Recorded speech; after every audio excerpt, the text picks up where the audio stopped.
Welcome to AI Plays Slay the Spire. 10 fresh Ironclad Ascension, 20 attempts, 1 goal. Collect all 3 keys and defeat the corrupt heart.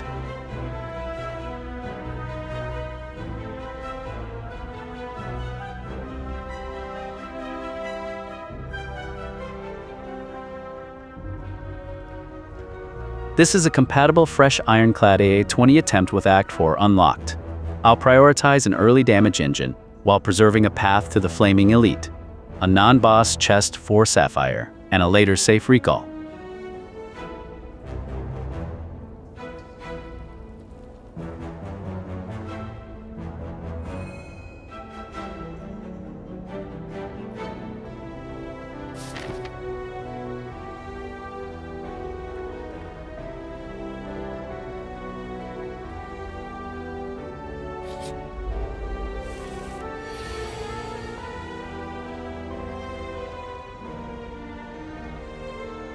The opening Jawworm is a clean first test for Ironclad's early damage plan, with Burning Blood helping absorb small mistakes.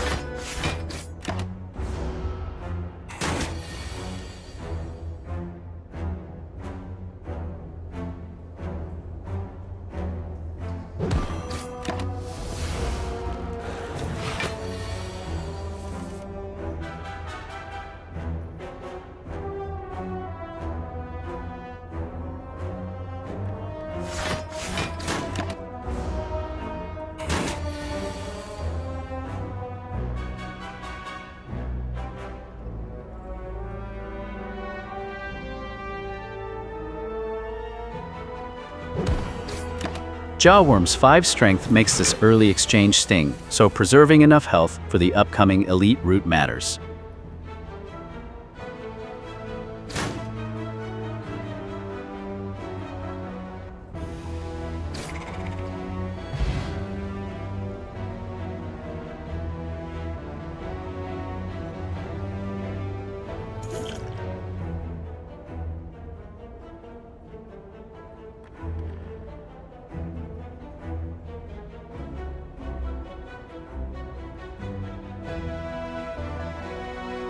First reward offers Intimidate, Havoc, or Metallicize as the run starts shaping its early damage engine.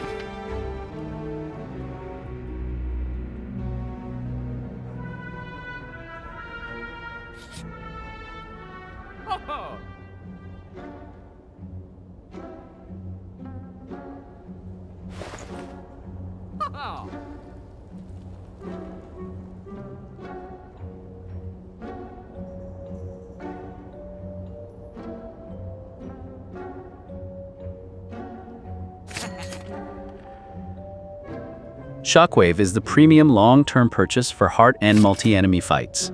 Pairing it with the discounted Iron Wave gives immediate Act 1 tempo, while spending nearly all available gold efficiently.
Five damage slips through, but both Laos are already softened by vulnerable and weak for a controlled cleanup.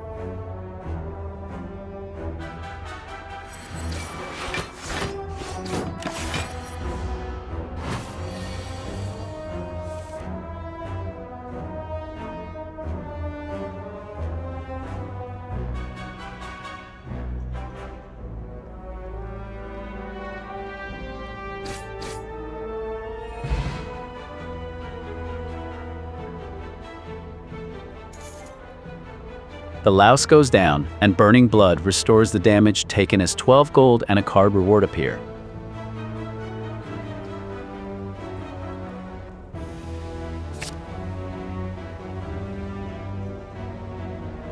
Wild Strike is imperfect, but this deck must add real damage before the elite stretch. The wound is an acceptable short-term, cost for 12 damage at 1 energy.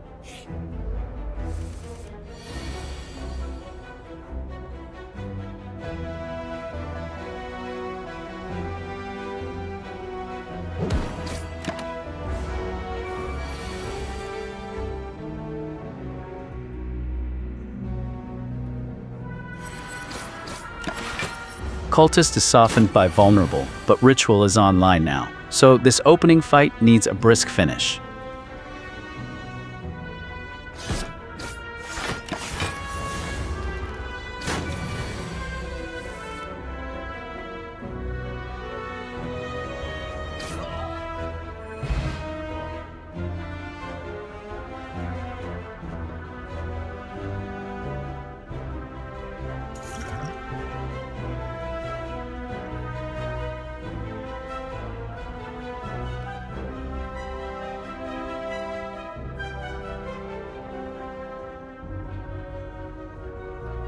A pivotal early reward. Battle Trance can accelerate the damage plan, while Sword Boomerang offers a more direct attack option.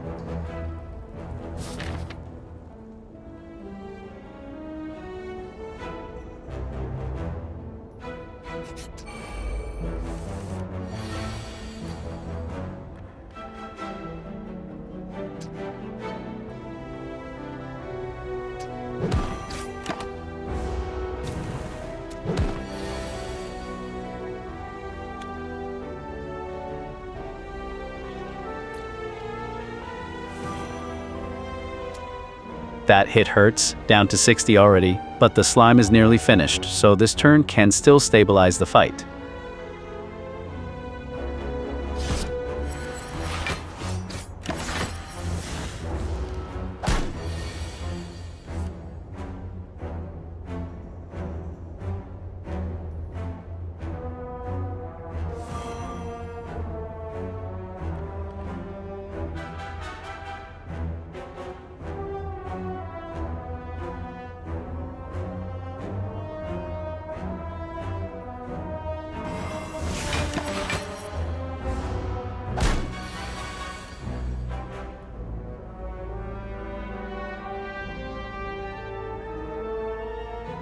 The Fungi Beast is powering up instead of attacking, giving Ironclad a welcome window to press damage and set up the finish.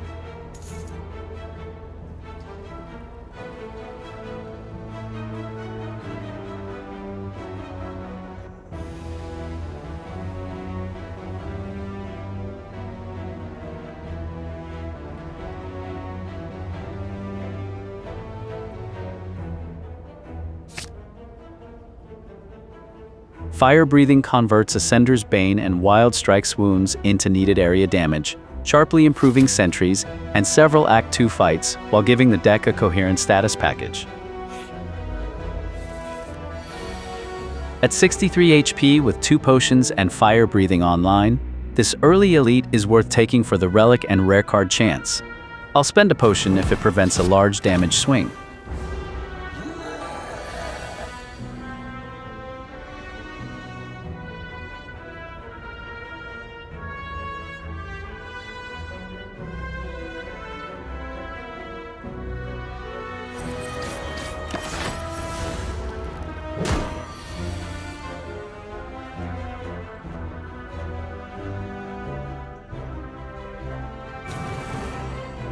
Gremlin Knob is down to 32, but that 5 damage and Vulnerable make this elite's next attack a real pressure point.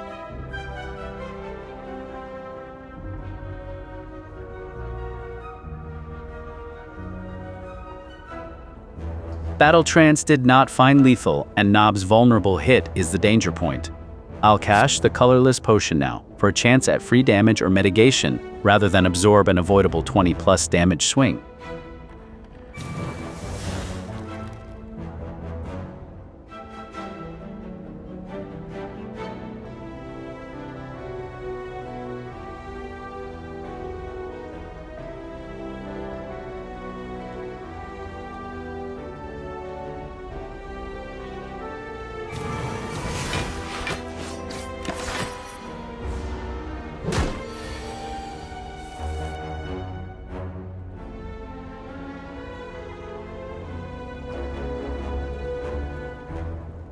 That exchange costs 18 and leaves only 40 HP.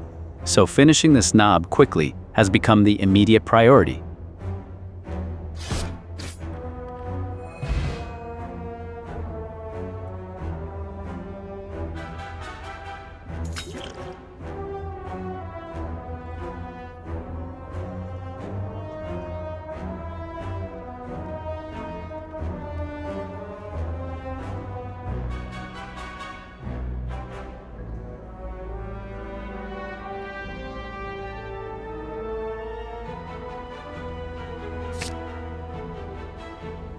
Bronze Scales already points toward punishing multi-hits, and Flame Barrier reinforces that plan while solving Guardian and remaining useful against the Heart's 15-hit attack.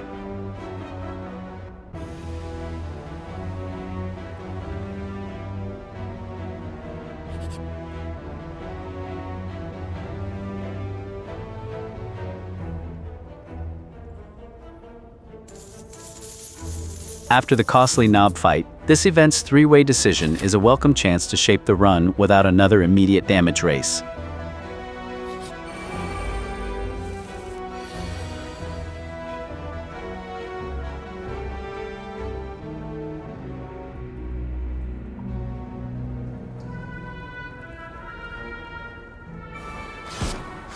Against sentries, fire breathing as the win condition. I'll set it up immediately. Seed a wound with Wild Strike and preserve enough block to avoid spending the potion on a single hit.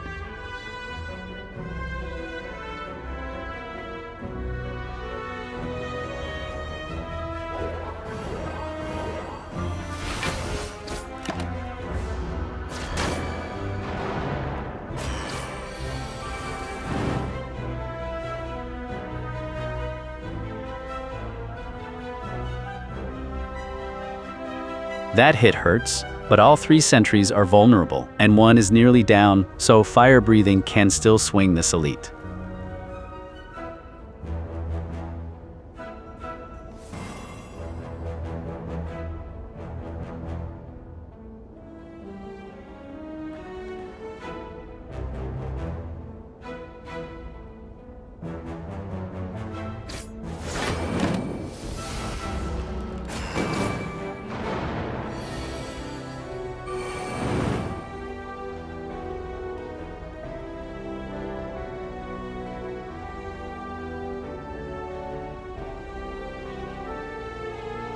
A huge turnaround, 2 sentries drop, leaving one vulnerable target at 7 health, and this elite finally within reach.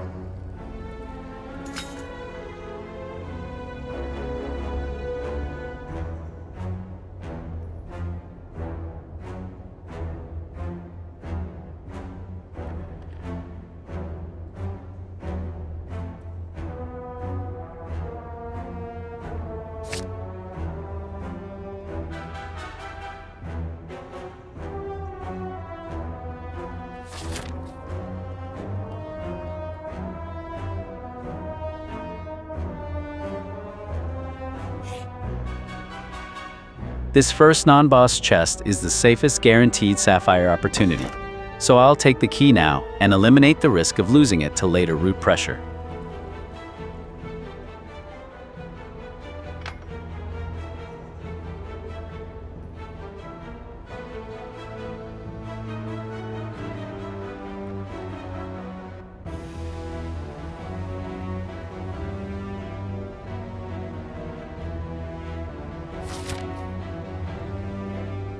With Sapphire secured and HP low, the right branch is ideal.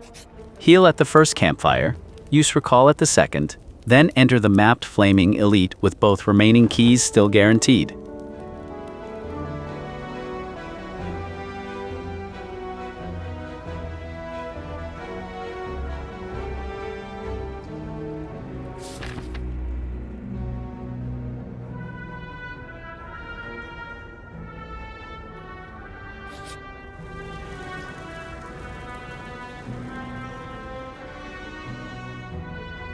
With Sapphire secured and the key route mapped, this gold event offers a tempting boost before the planned recovery campfire.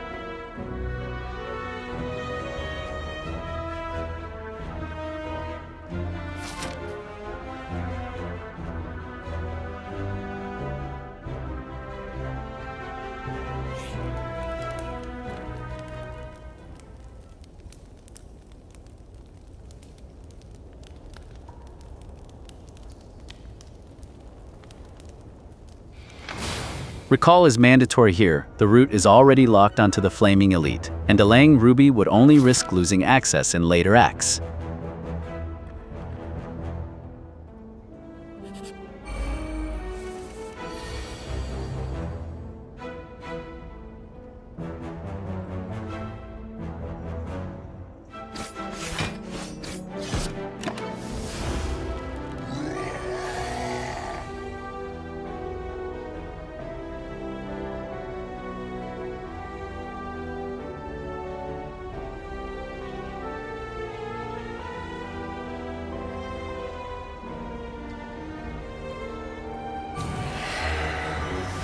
The empowered Knob has too much health for a short race, so I'll use Intimidate to blunt Skull Bash, spend the block potion now, and keep attacking under Bash's vulnerable window.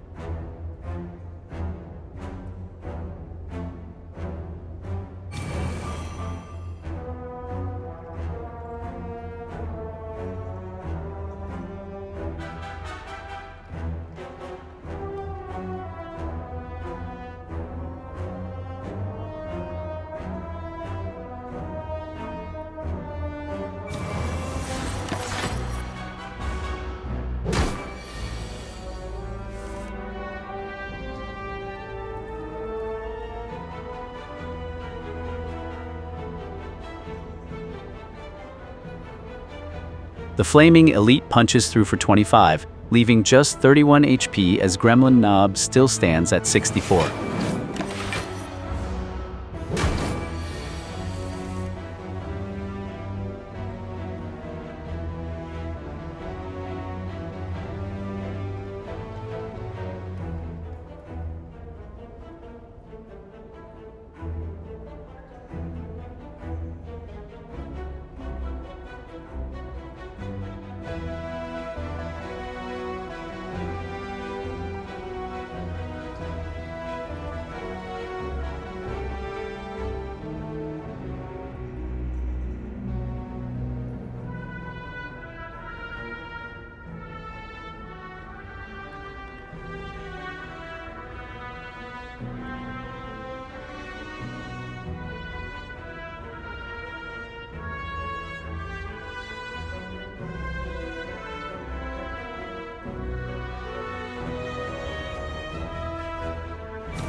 The exact intent is 15 and Shockwave leaves 1 weak turn. I can survive by using Battle Trance, 1 defend and 2 strikes, setting Knob to exactly 27 after Thorns. The guaranteed Wild Strike plus Strike draw then provides lethal under Vol.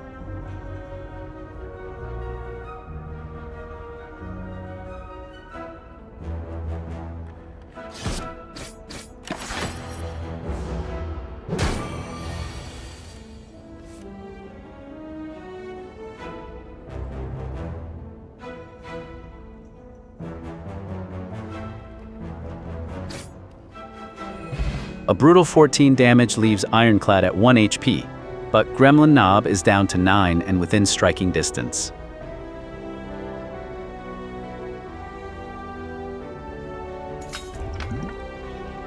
The Flaming Elite is down at 1 HP before Burning Blood. Emerald is now secured, and Incense Burner plus Bronze Scales gives the run a genuine act for defensive core.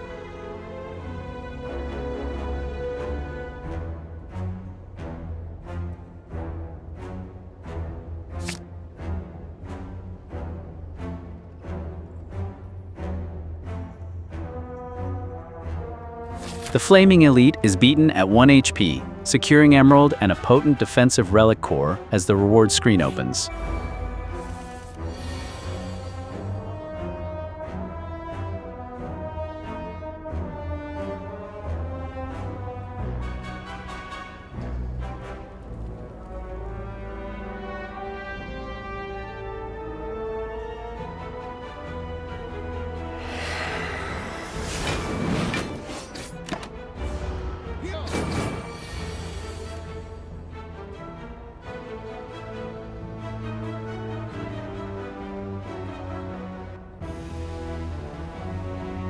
At 7 HP, Slaver's debuffing attack makes this a razor-thin fight. Every point of block and Thorns damage matters now.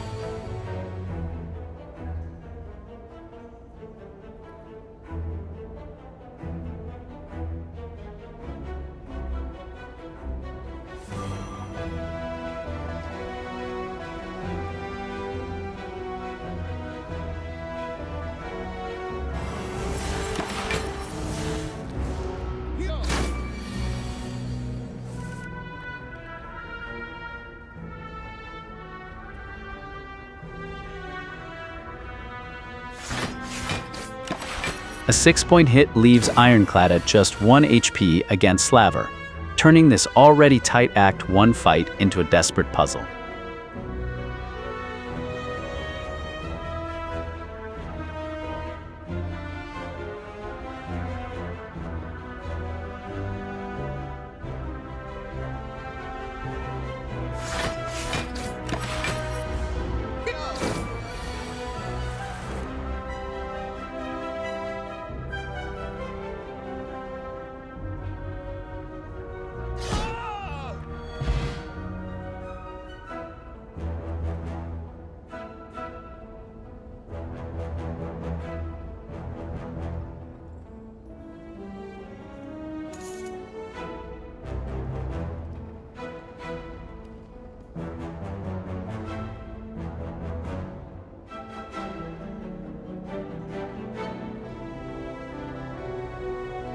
The Flaming Elite is beaten and all 3 keys are secured.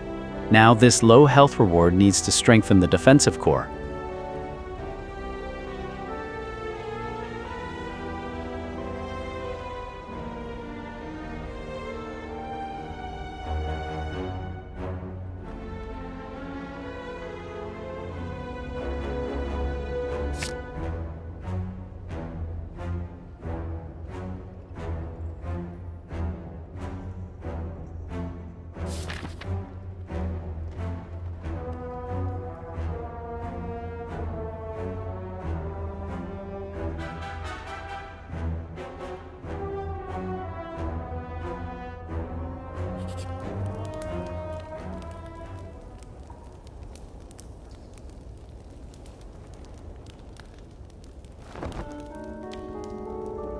At 7 HP, there is no upgrade greed. The final campfire must heal.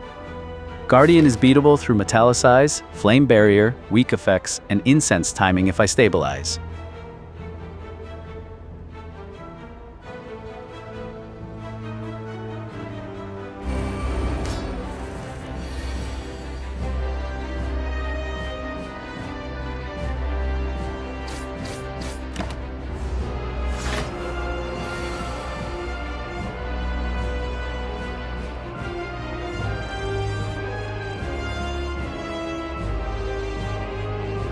Guardian is finally attacking, so this 31 HP fight now hinges on converting the defensive core into a stable response.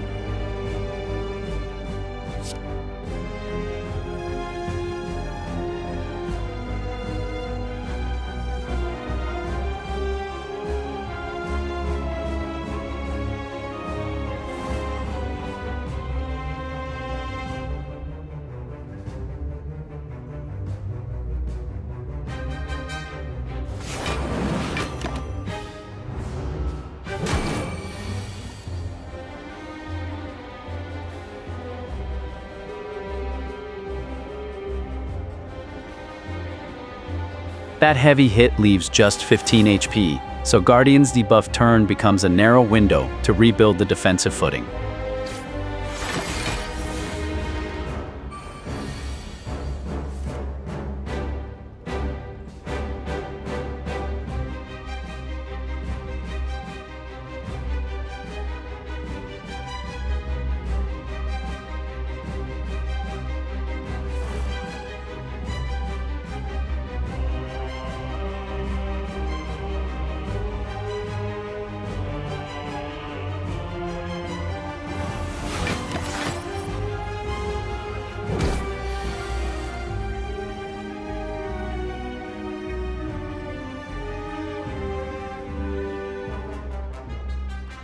Guardian's vulnerable and weakened, but 15 HP keeps every defensive decision critical as the boss starts layering pressure.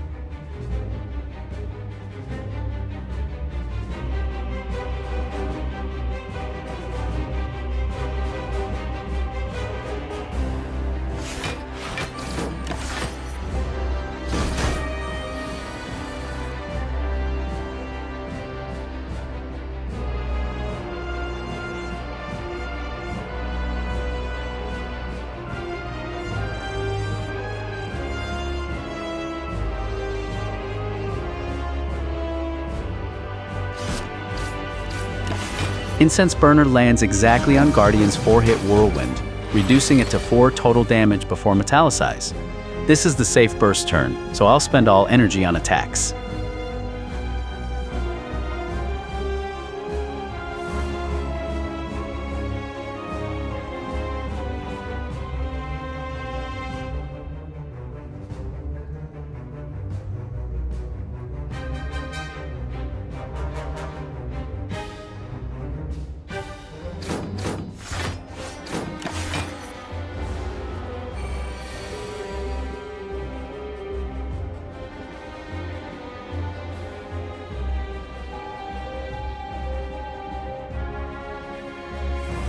Incense has bought the attack window, but at 11 HP, this next Guardian swing makes every point of damage and defense matter.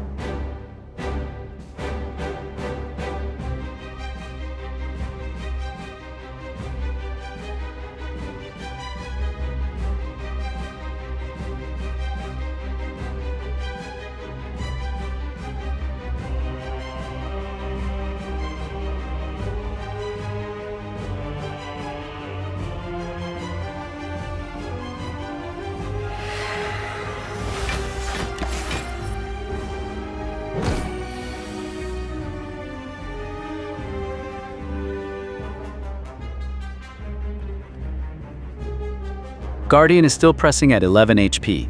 Metallicize and Thorns help, but this attack buff turn demands a careful defensive answer.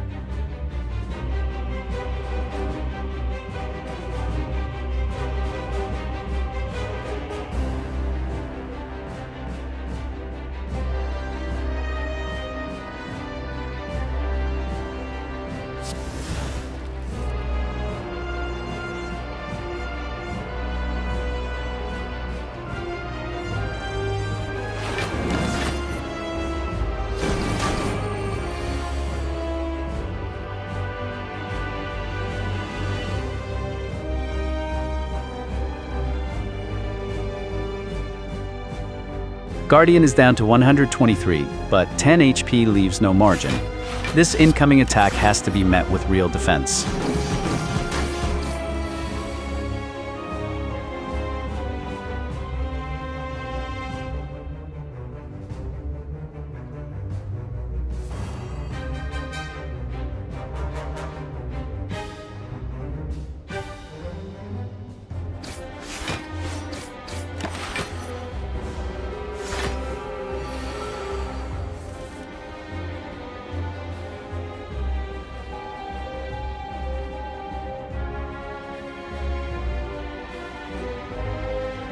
At 3 HP, Intangible gives one slim turn to push Guardian from 82 before its next attack.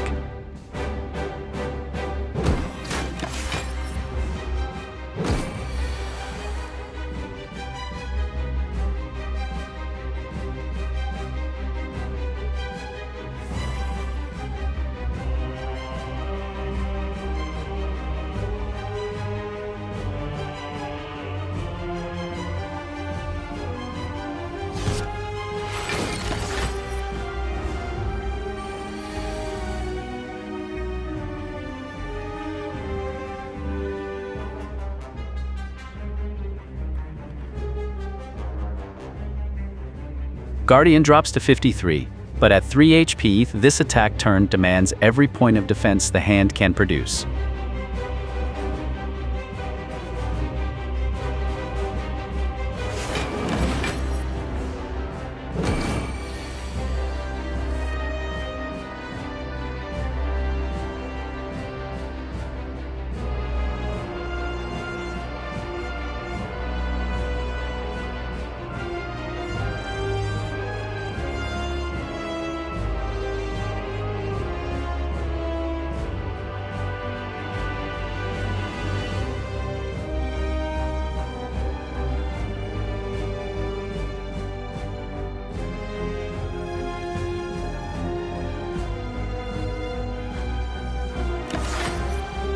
The defensive draw missed every block card at 3 HP, while Guardian's Sharp Hide is active. Attacking would immediately deal file recoil, and ending the turn faces 16 damage. There is no surviving line, so this run ends here. Attempt 2 of 10 begins now.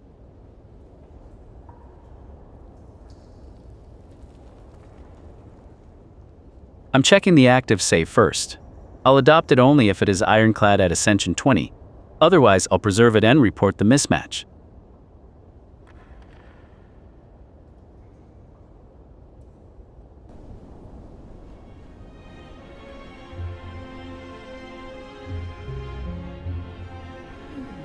No resumable save is present. I'm starting the single requested Ironclad A20 attempt and will verify heart access before touching Ayau's choices.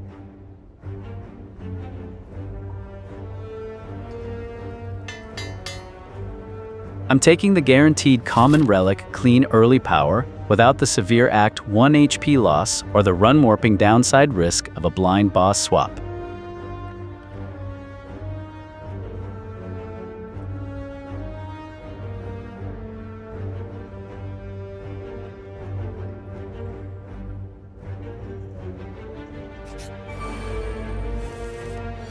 I'm committing to the center left lane. It reaches Arrest and Early Elite, the floor 9 chest for Sapphire, and the Flaming Elite immediately afterward, while still leaving later rest sites for recall.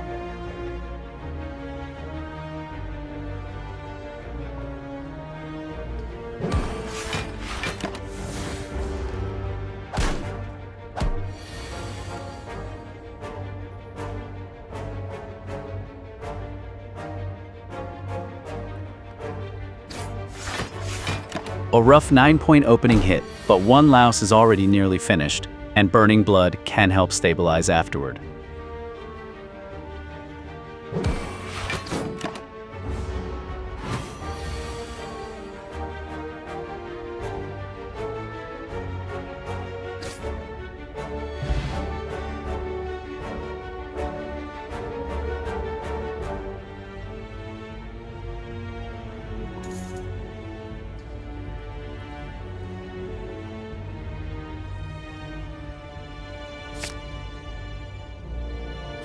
I'm taking Wild Strike for immediate elite damage. The wound is manageable and early output. Matters more than speculative dropkick scaling or unupgraded random exhaust.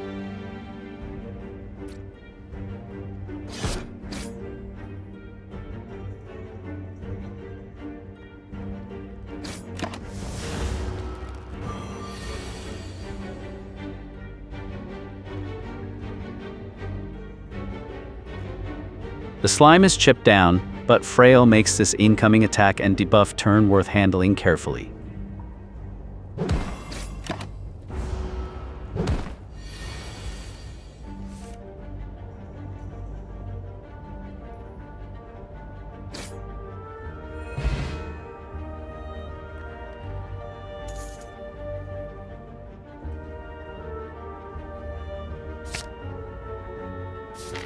Metallicize gives repeatable mitigation for Guardian, Elites, and eventually the Heart. It adds scaling without bloating the deck with another wound source.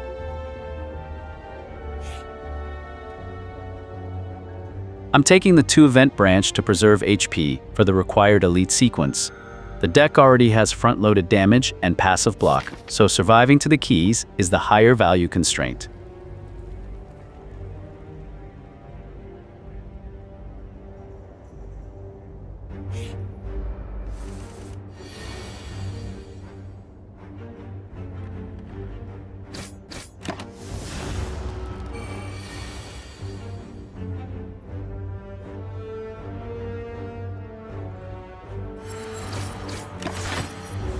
Cultist is down to 40 and swinging now, so this is the first real check on whether Metallicize can preserve the Elite Root health buffer.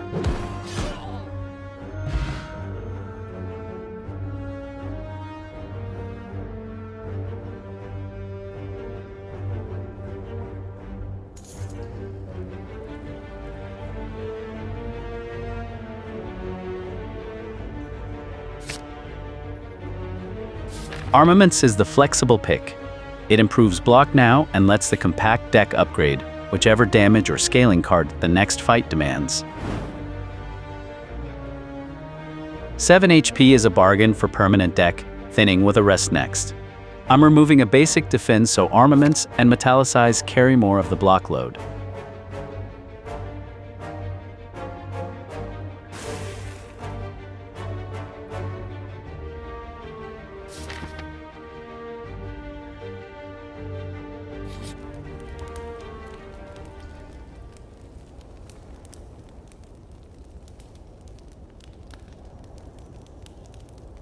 The planned campfire arrives with Recall, Smith, and a valuable heal, all competing before the elite sequence.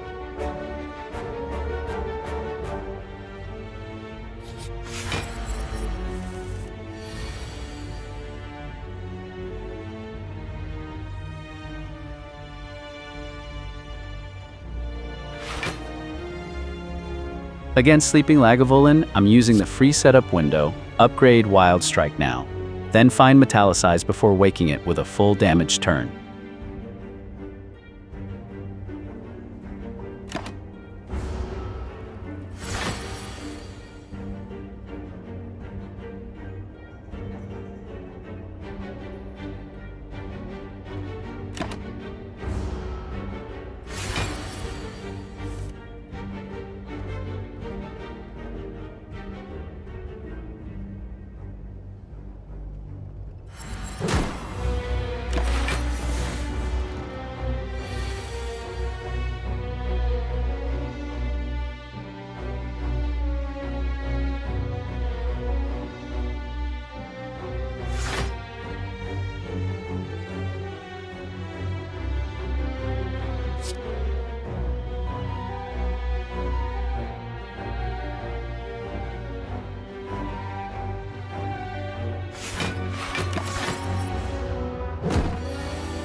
Lagavulin is awake and attacking, with Vulnerable already applied.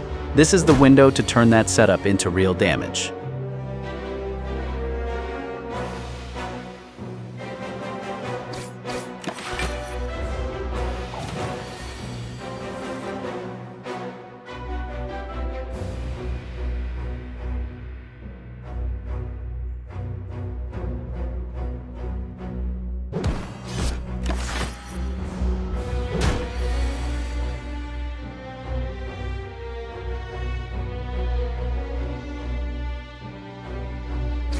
Lagavulin is down to 22, but that 17-point hit leaves only 28 HP. This elite finish needs to come quickly.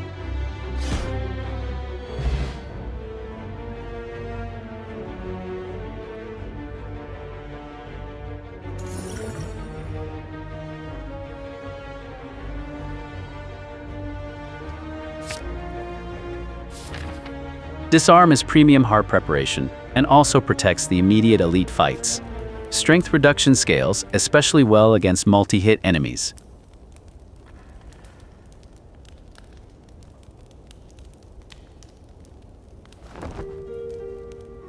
At 20 HP, resting is mandatory. Dreamcatcher also turns the heal into another chance to find damage or mitigation before the flaming elite.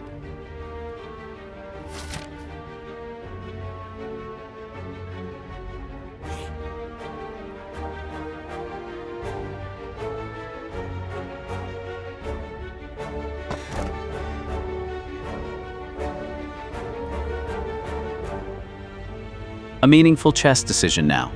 Amamori offers curse protection, while the Sapphire Key advances the Heart Root. I'm taking the Sapphire Key over Amamori as required. The curse protection is useful, but this is the last guaranteed key-link chest on the committed route. 2 keys are secured. I'm entering the Flaming Elite now at 44 HP, with Disarm, Metallicize, and a colorless potion reserved to cover a dangerous draw.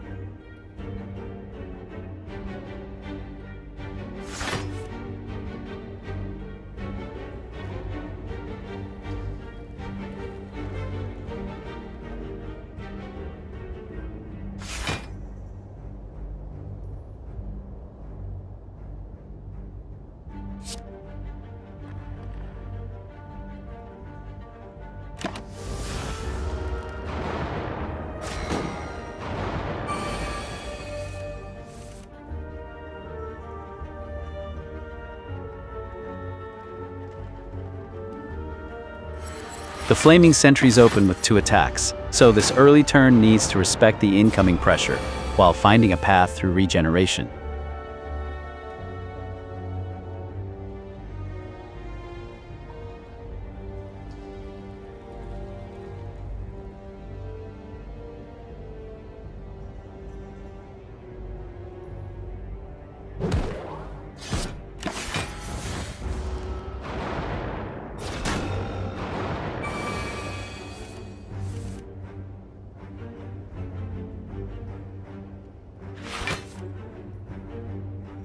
7 more damage drops us to 25, making this flaming sentry fight a real test of the block package.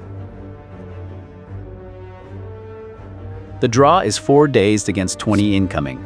I'm spending the colorless potion now because even modest free block or artifact stripping materially improves survival and the required kill pace.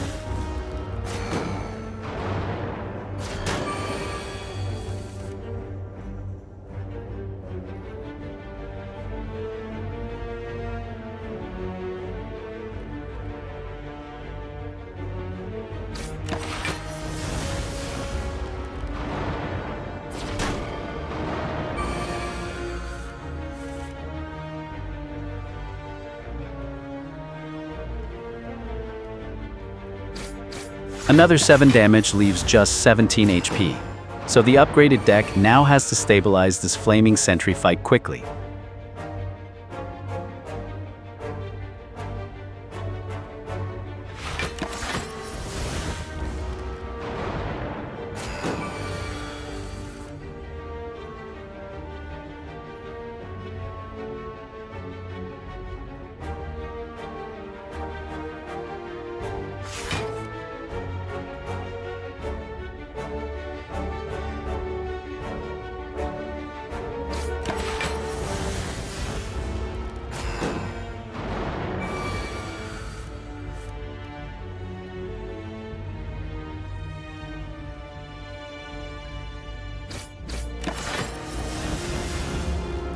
At 17 HP, with days still clogging the hand, the upgraded strikes need to create a safe opening before the next attack lands.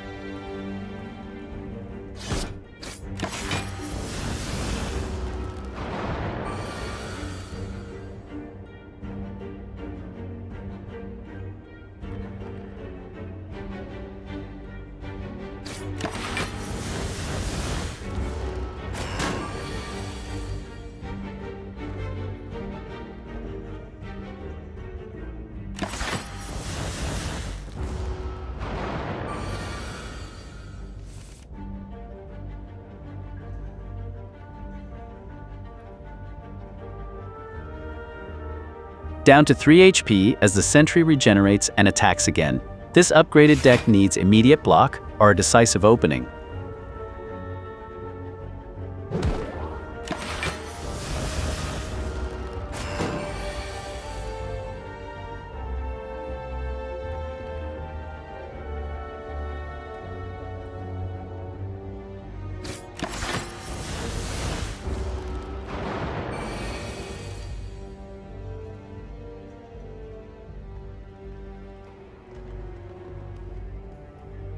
Still at 3 HP, the lone sentry is attacking again. Metallicize and the upgraded deck need to find a narrow path through.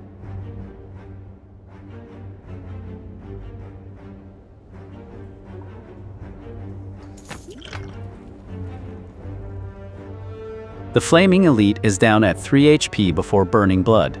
I'm collecting the Emerald Key plus Nunchaku and Plated Armor, completing all 3 keys in Act 1. I'm skipping this reward. The second armaments is redundant, unupgraded Warcry is draw negative, and Sword Boomerang lacks strength support. Keeping draws concentrated is safer at 9 HP.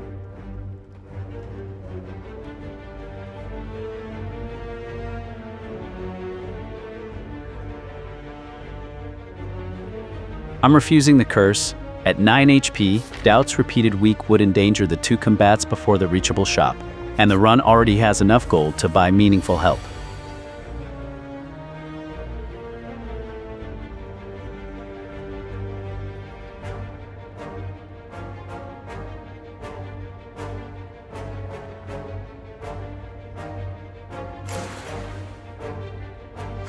At 9 HP, I'm using Essence of Steel and an armament setup to fully cover the Slaver's attack, while still landing damage. Preserving Plated Armor should stabilize the next turns.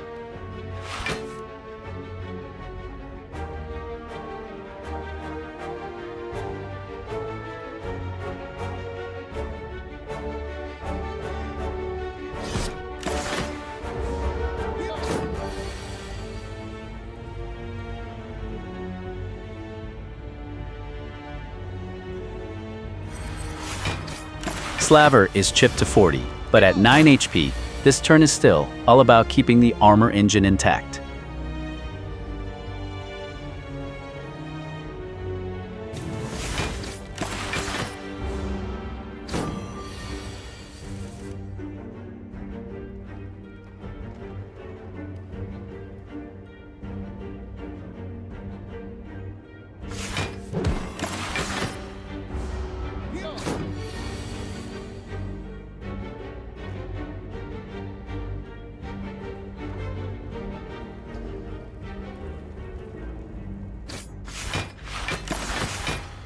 Slaver is vulnerable and weakened, but only 8 health remains.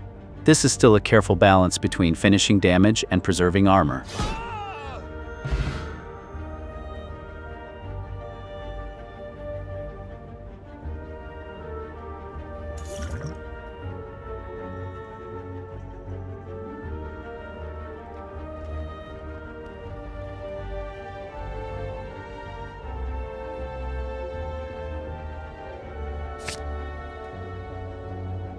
Clothesline adds the missing weak layer, while still dealing solid damage. It directly improves survival through the remaining Act 1 fights and scales into multi-turn bosses.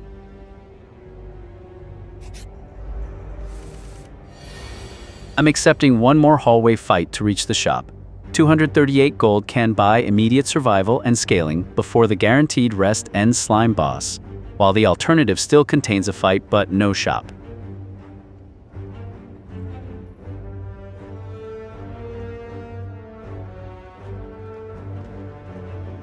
I'm cashing the energy potion into a full setup turn, metallicize, vulnerable, card draw, and another attack, because ending this large slime quickly is worth more than carrying the potion past a lethal risk fight.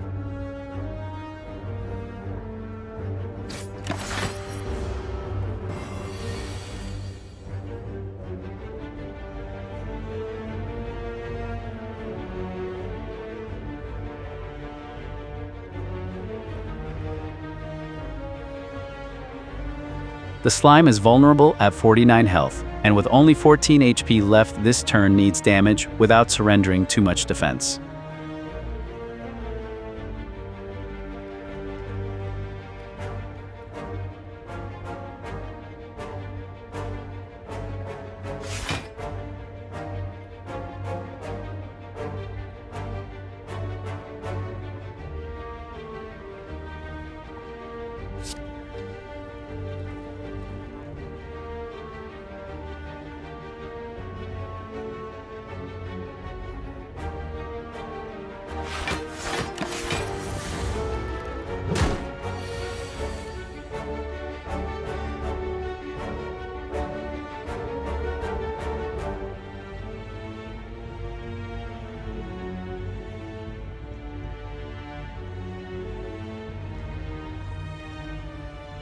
That setup turn bought a little defense, but the slime's pressure has pushed us to just 11 HP.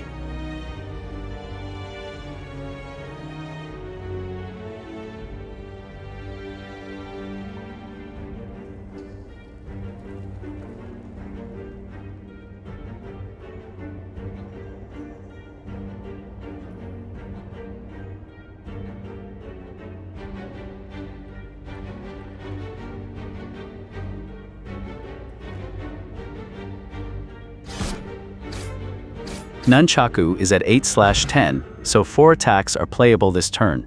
With 1 vulnerable remaining, they total exactly 49, producing a lethal line before the 18 damage hit.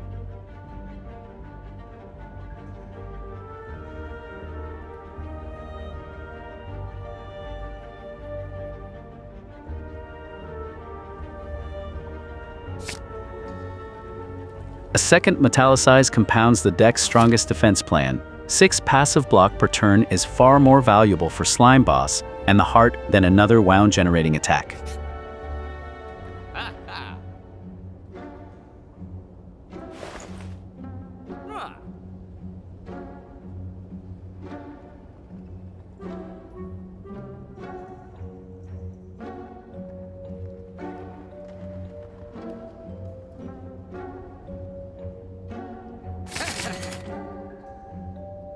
I'm spending 215 gold on Uppercut, ghostly armor and evolve, reliable debuffs, a large emergency block, and status draw scaling for Wild Strike, Slime Boss, and the Heart.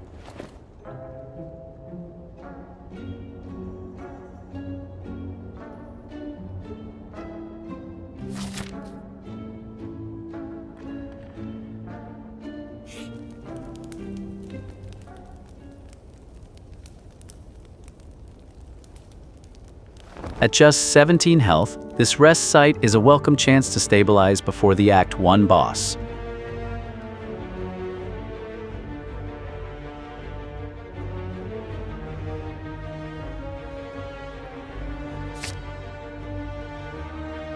Fire Breathing completes the Evolve status package. Slime Boss's slime cards become damage and draw fuel, and the same engine remains relevant through Act 4.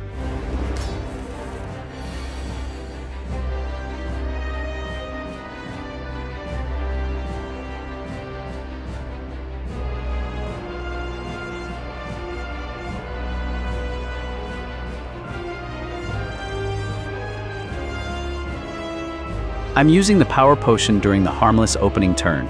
A free scaling power can decide the boss fight before the 35 damage slam and preserve HP for Act 2. I'm taking the third Metallicize over Corruption. 9 passive block is durable across both split phases, while exhausting this small defensive deck would create a late fight collapse.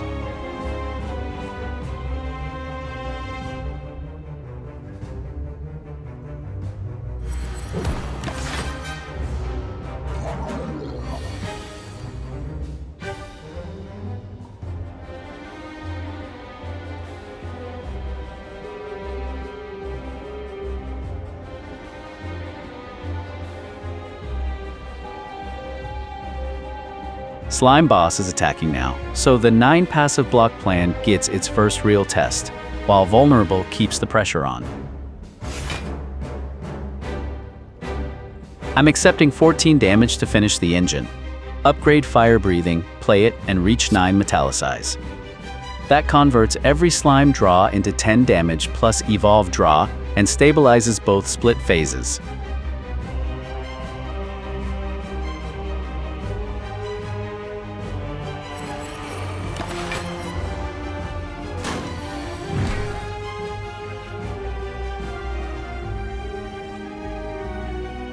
That hit leaves only 27 HP, so the completed status engine now has to stabilize this slime boss fight quickly.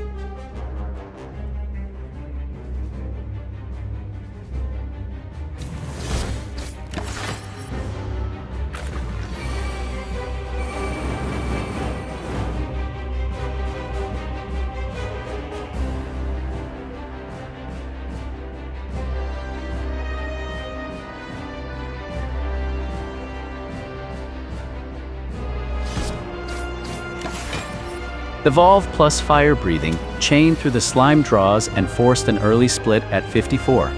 I'm spending all energy on 27 more damage, so both spawn slimes begin around half health.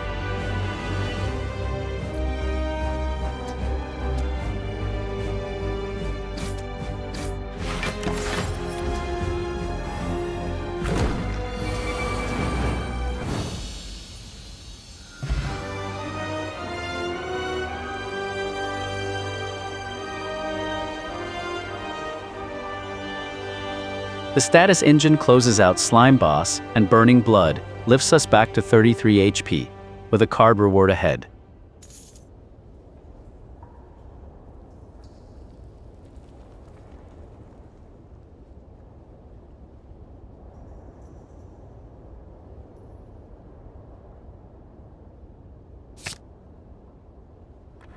Offering is the best rare.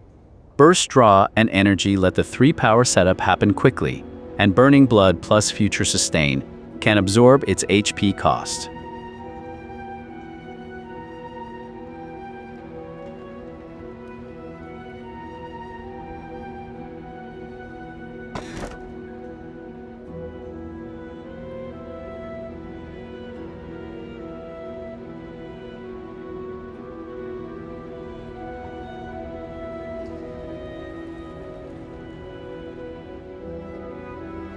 I'm taking Slaver's Collar for energy in every elite and boss, including Act 4, without Philosopher's Stone amplifying multi-hit enemies and the heart. Offering covers burst energy in hallways.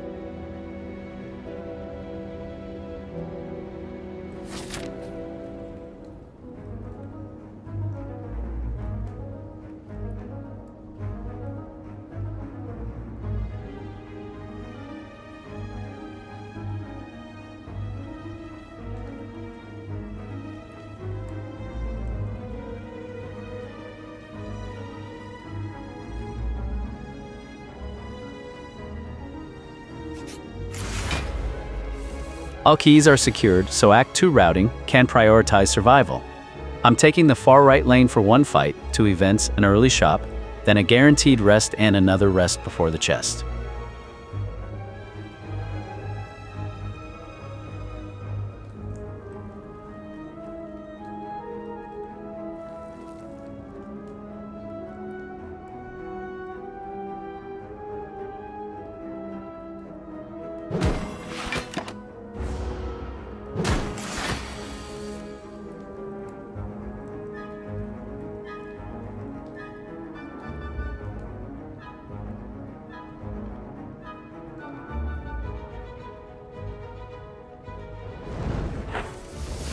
Shelled Parasite opens with 5 damage and frail, so this Act 2 detour immediately tests the run's planned safety margin.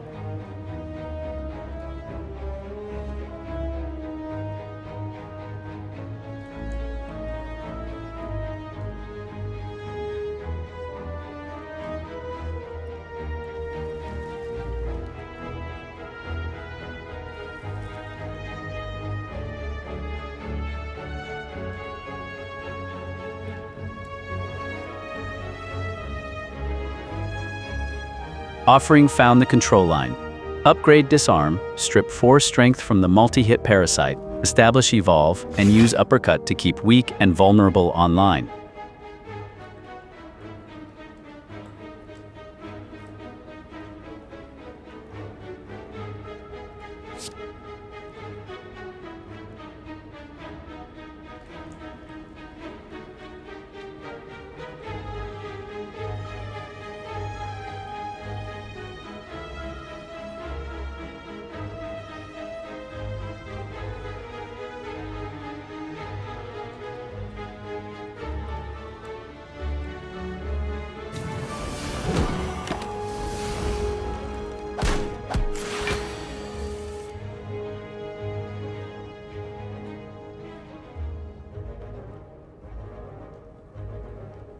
The control pieces are in hand but frail, and another incoming attack make this Parasite a careful test of the new safety plan.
Seven more damage lands before the setup sticks, tightening the margin as the Parasite shifts into a buff turn.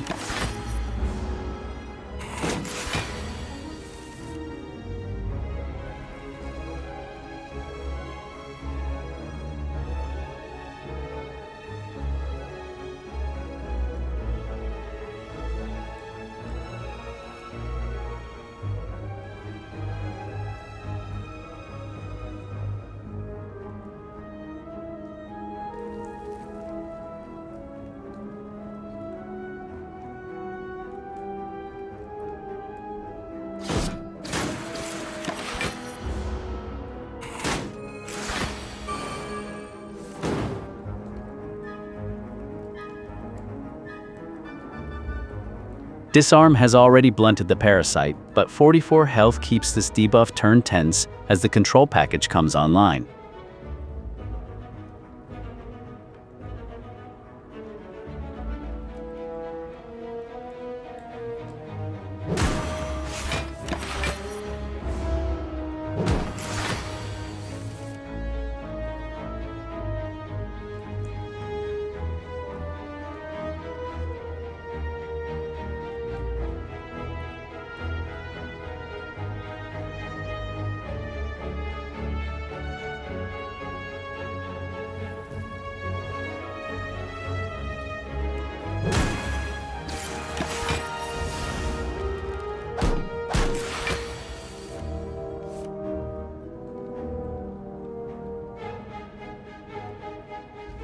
The parasite is down to 47 with its damage reduced, but frailty makes this debuff turn another careful test of the control plan.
The parasite is hanging on at 3 health, so this is a clean chance to finish safely and preserve the run's improved Act 2 route.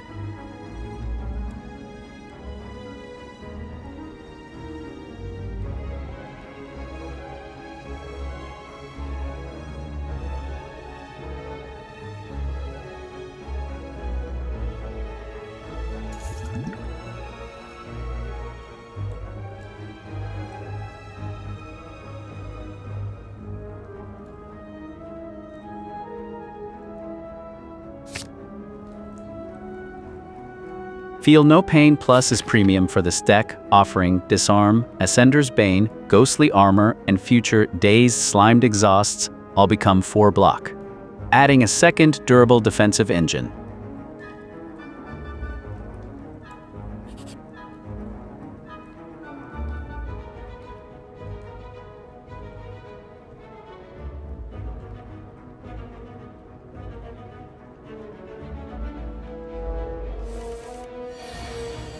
I'm fighting the Masked Bandits.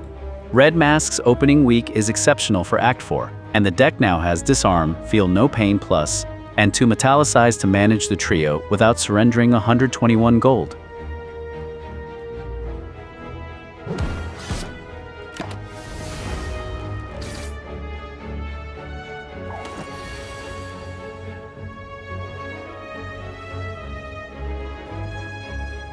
The bandits hit hard immediately, but Pointy is down to 6, and Disarm can help stabilize this dangerous 3-enemy fight. Pointy must die before a second attack. I'm using Uppercut to finish it and playing Metallicize for persistent mitigation, while Romeo and Bear remain.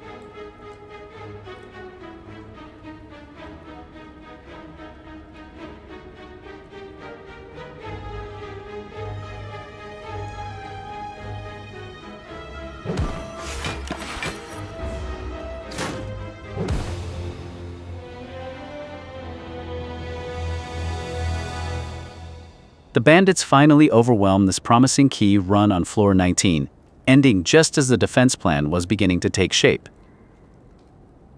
Attempt 3 of 10 begins now.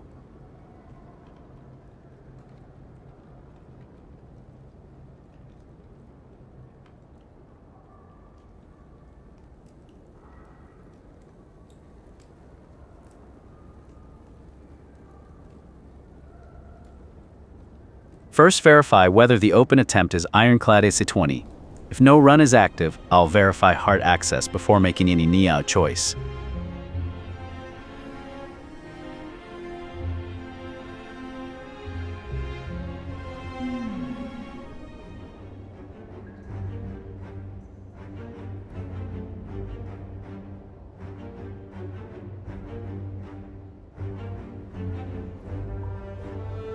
Take the low variance card removal. A thinner starter deck improves early bash density without risking a bad boss swap on an A20 hard attempt.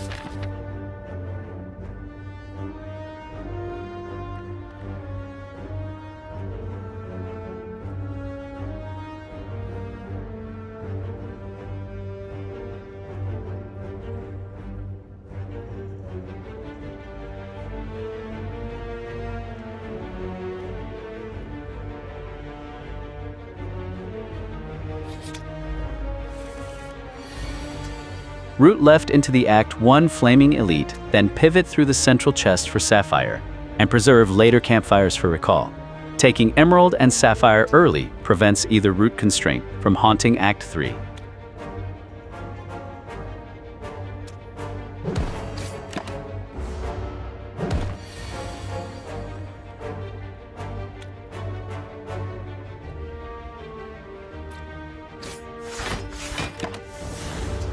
A rough opening hit drops Ironclad to 56, so this early slime fight suddenly demands cleaner damage control.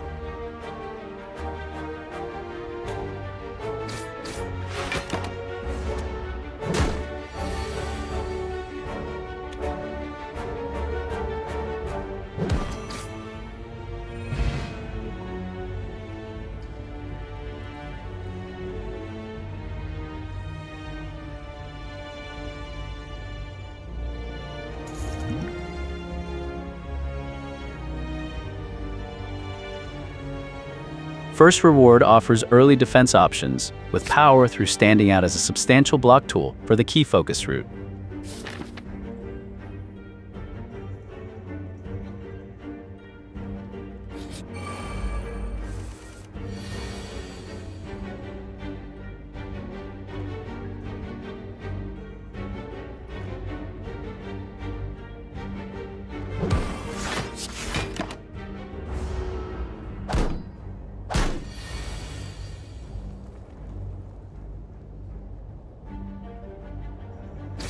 One louse is nearly finished, while the other is curling up, giving Ironclad a clean chance to control this opening.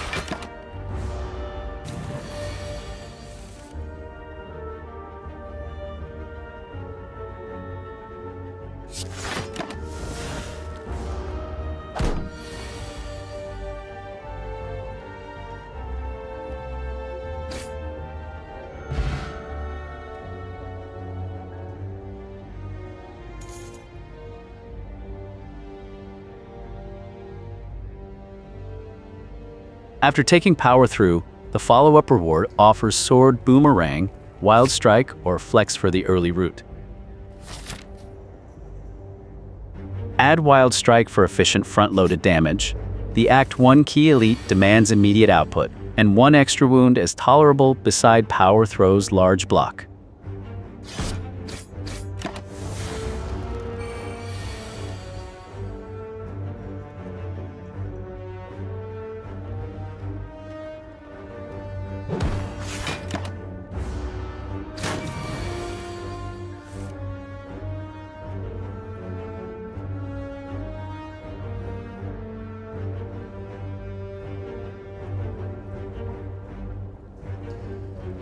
Cultist is vulnerable and down to 21, but its growing ritual strength makes this a turn to respect the incoming hit.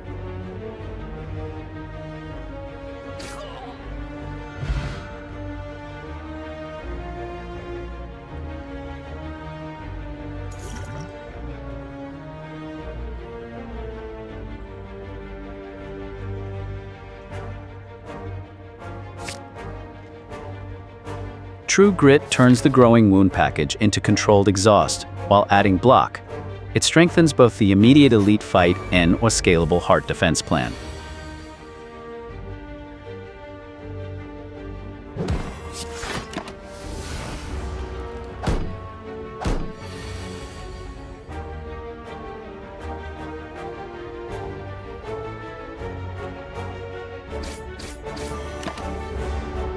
Fungi Beast is already softened, while the Louse's setup turn gives Ironclad a clean chance to press damage without immediate pressure.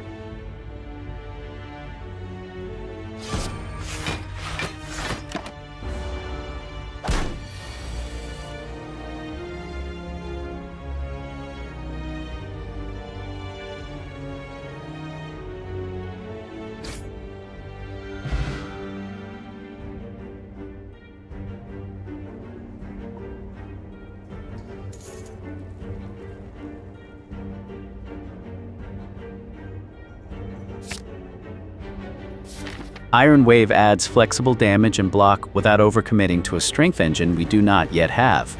That consistency matters before the Burning Elite.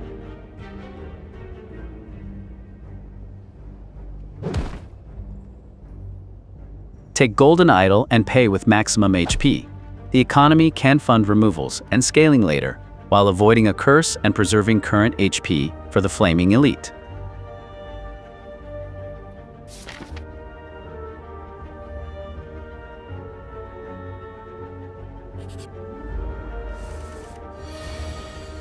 Enter the Flaming Elite at full effective HP, with both offensive potions banked. Use them aggressively if the matchup threatens a long fight, because securing Emerald now is worth more than conserving consumables.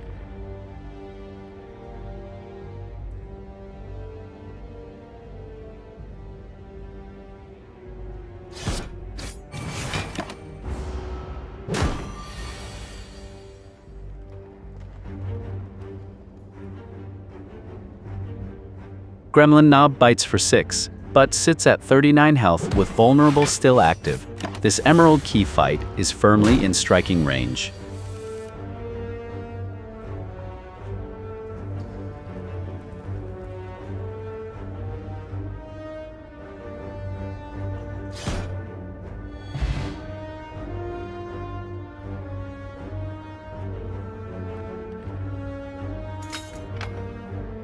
Emerald is secured here. Collect every elite reward, with Meal Ticket giving a strong recovery plan through future shops after the costly Knob fight. Brutality supplies the sustained draw this wound-heavy deck needs. Burning Blood and Meal Ticket offset its HP cost, and an upgrade later can make the engine immediate.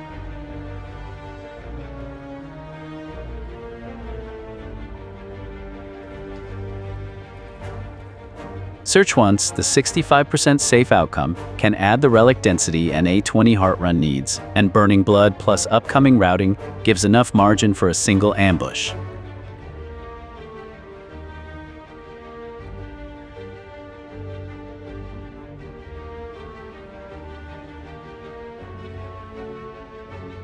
Take the second elite rather than the hallway.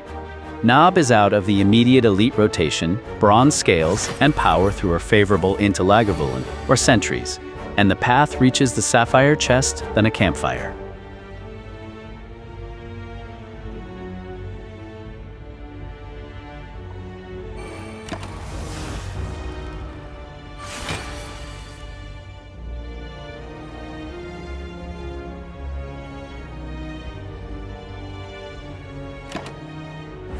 Lagavulin is still asleep, so this is a valuable setup window before the Elite's debuffs start testing this draw engine.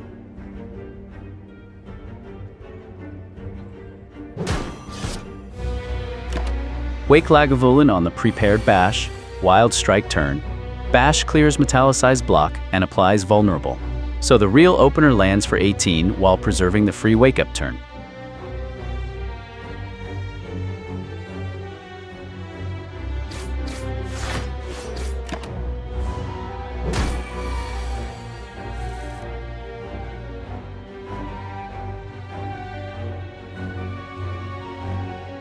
Lagavulin's first heavy hit leaves little margin. but it's already down to 68 as this elite fight turns into a tense damage race.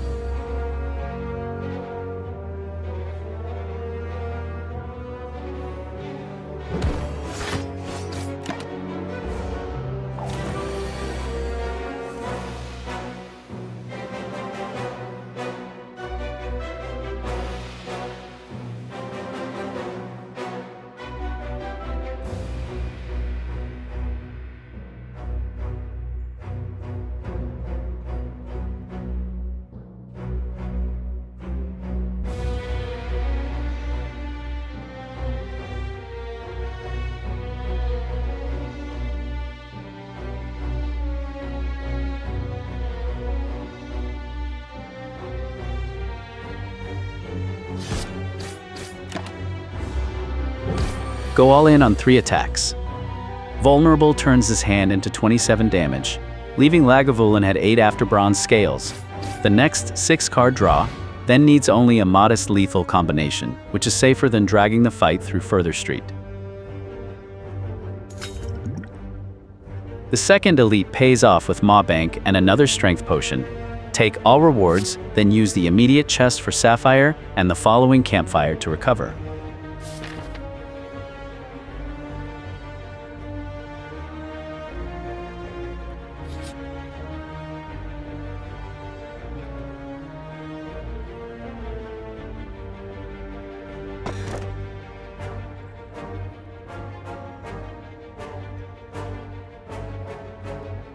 With only 9 health, this chest offers a pivotal choice between Anchor's opening defense and the Sapphire Key for the Heart Root.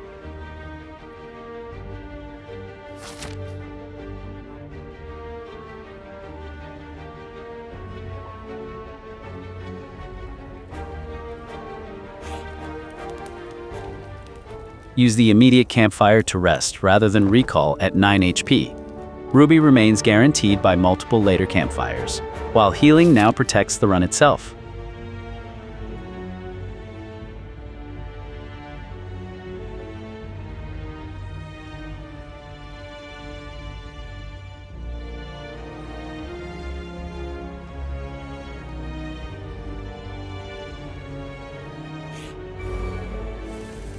Route through the hallway into the guaranteed next campfire.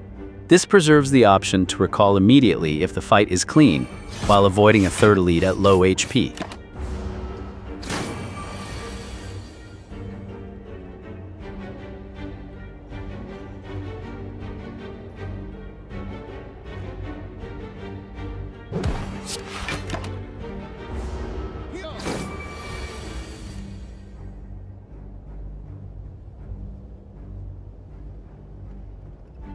The Slaver is down to 14, but at 24 health, this cleanup still deserves respect before the planned campfire.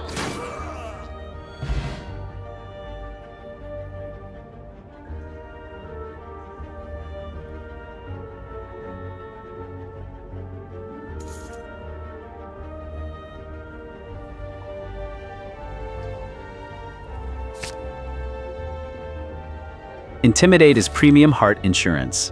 Zero-cost AoE weak reduces both Spire's shield pressure and the Heart's multi-ack, then exhausts cleanly for second wind's compact in-game deck. Rest again and reserve recall for the guaranteed pre-boss campfire.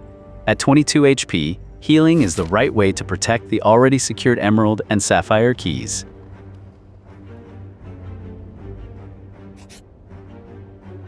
Take the double event line to the final campfire. It minimizes combat attrition before Hexaghost, while keeping recall guaranteed at the route's endpoint.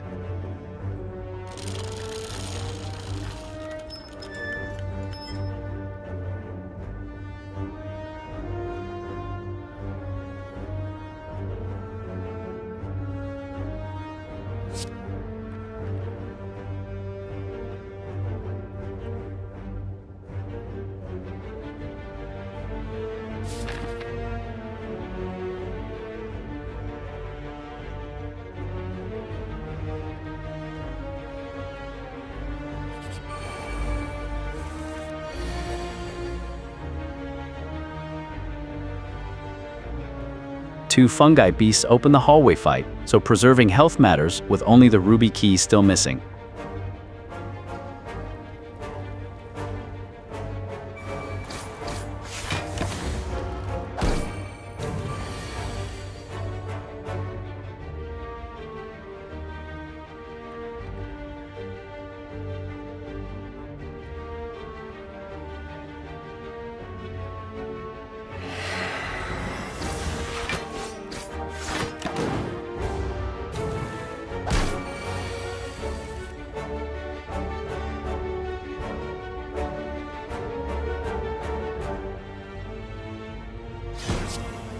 One fungi beast is nearly finished, but its strength makes this a tense cleanup, with a final campfire and ruby key still ahead.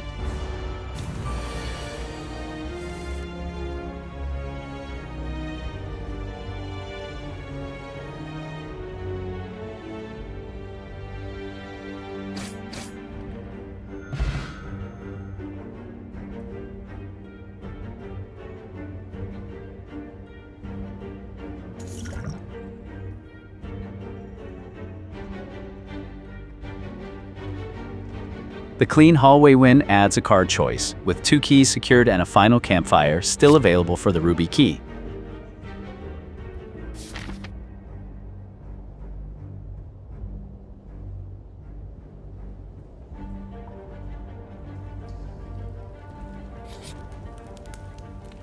Recall at the guaranteed pre-boss campfire.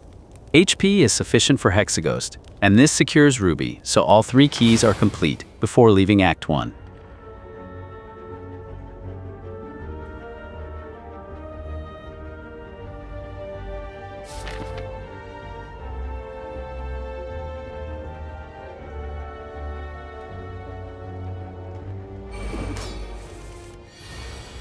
All 3 keys are locked. Against Hexaghost, deploy Strength Potion early and prioritize Brutality plus the Power Through, second win cycle. Bronze Scales will punish every multi-hit sequence.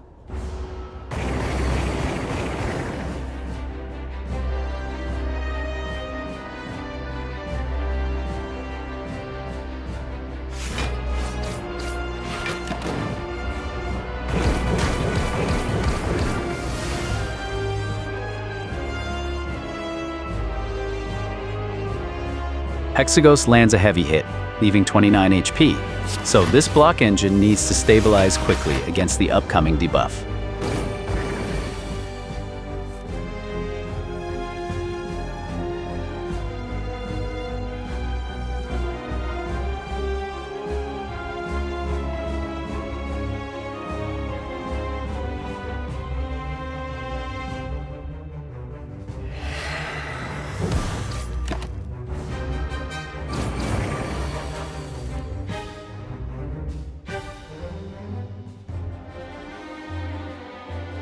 Hexaghost strips another 9 HP, leaving just 19 as the all keys run needs its wound-powered defense to hold together.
Nob is down to 28, but the next attack is live. This remains a tight damage race, with Red Skull boosting every swing.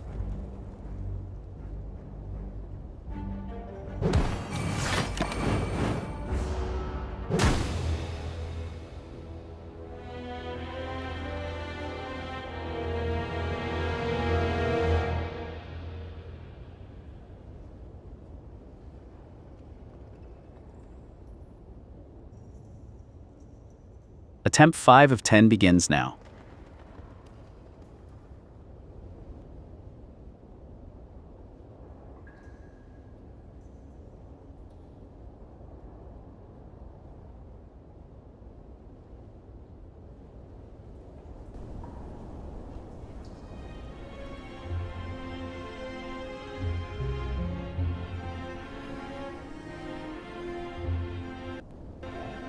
Act 4 access is confirmed, starting Ironclad A20 and prioritizing an early route that preserves the Flaming Elite, a non-boss chest for Sapphire, and a later campfire for Recall. Niao offers only Lament or +7 max HP. Lament gives the strongest early snowball, and may let us take a dangerous key elite while preserving health.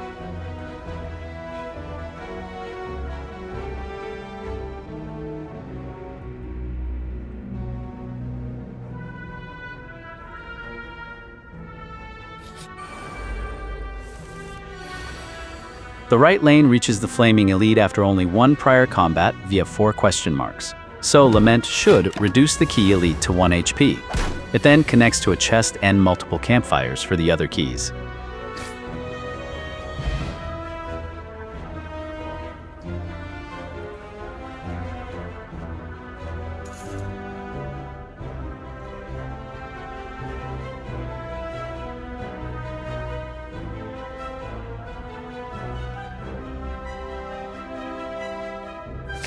The clean first reward offers early strength through Flex, Clothesline, or Iron Wave, while the Lament route sets up the key elite.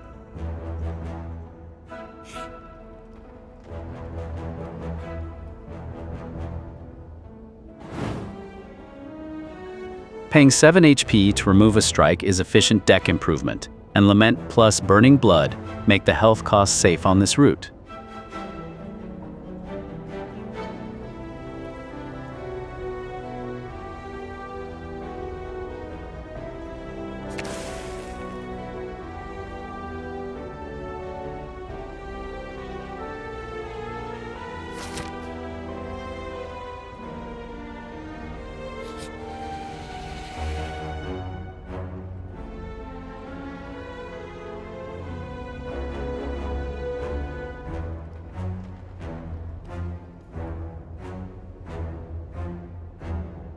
Taking 150 gold for Doubt is worthwhile because this route reaches a shop after the key chest. Lament protects the intervening elite, letting us remove the curse and still convert the surplus into power.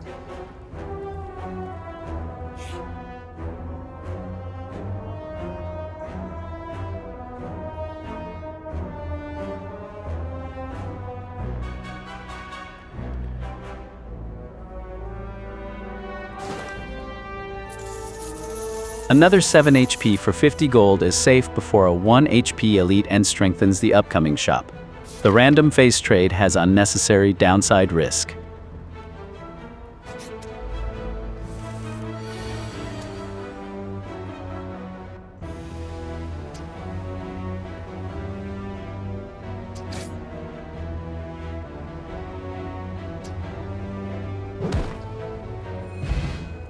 The small slime drops, leaving the larger one at a single hit point and this opening fight firmly under control.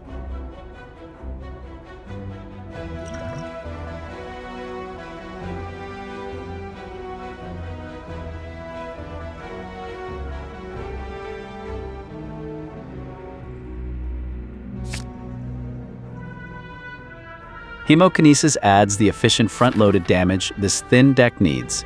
Perfected Strike conflicts with our strike removal plan, while Dropkick lacks enough vulnerable support.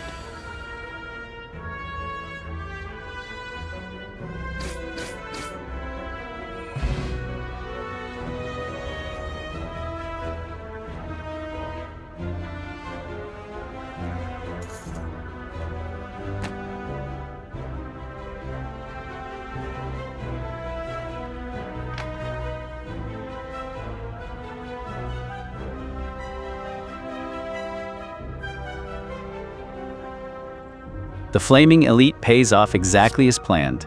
Emerald key secured, with 70 health and a healthy bankroll for the coming shop.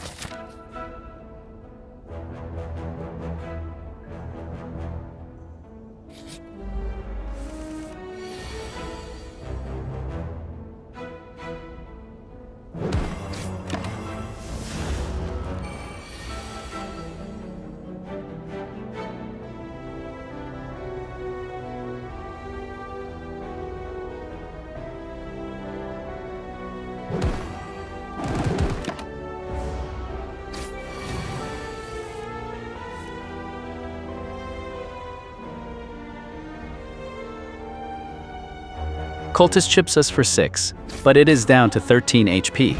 The emerging Shockwave plan still has room to stabilize.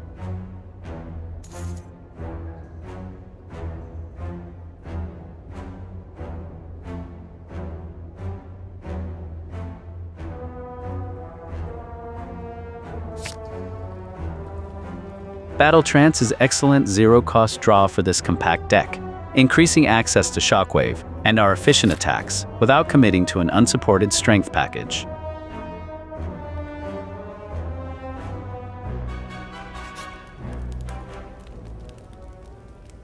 With 70/75 HP and the key chest next, this campfire is the safest recall window. Taking Ruby now removes the last routing risk, while preserving later campfires for upgrades.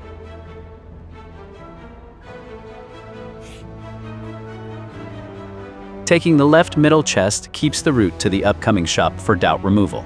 At the chest, we will forgo its relic and take the sapphire key.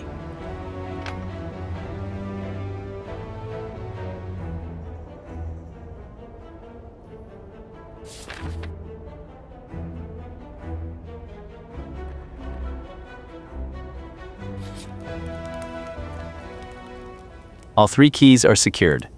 With health near full, this campfire should upgrade Shockwave, so its weak vulnerable lasts 5 turns, especially valuable against Guardian and the Heart.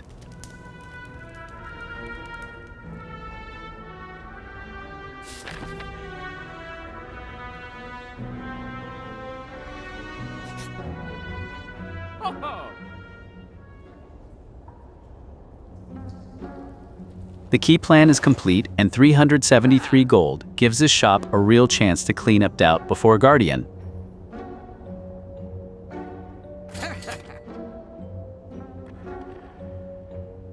Membership card immediately multiplies our 373 gold. After buying it, priority is removing doubt, then Fiend Fire for burst exhaust scaling, and feel no pain to turn Shockwave Fiend Fire exhausts into defense.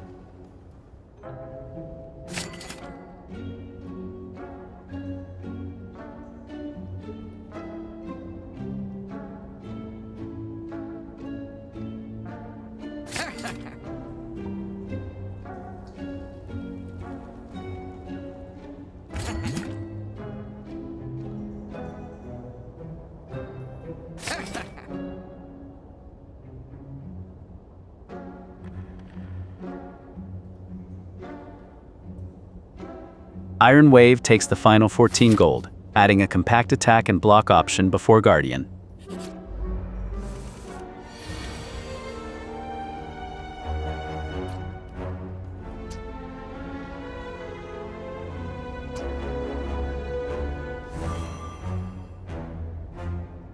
Five slimes make the opening dangerous. Battle Trance first gives a chance to find feel, no pain or shockwave, letting Fiend Fire convert the crowded hand into both burst and block.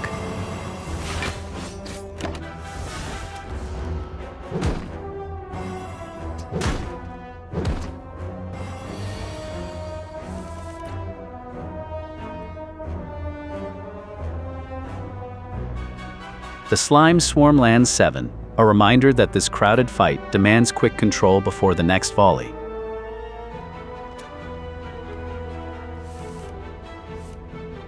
All 5 slimes are attacking while weak suppresses are damage. Using Snecko Oil now is the intended emergency value. drawing enough cards to kill multiple targets while preserving the liquid bronze for the heart.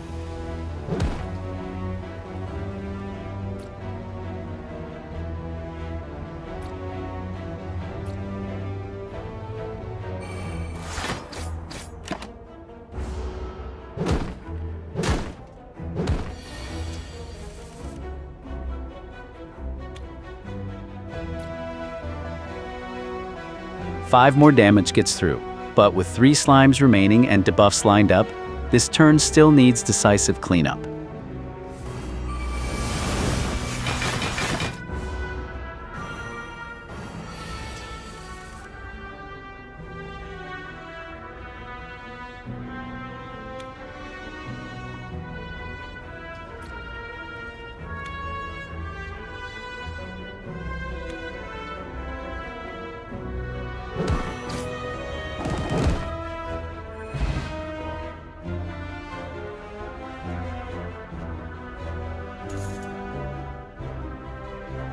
The slime swarm is cleared, and Burning Blood restores us to 62 as the run moves on with every heart key already secured.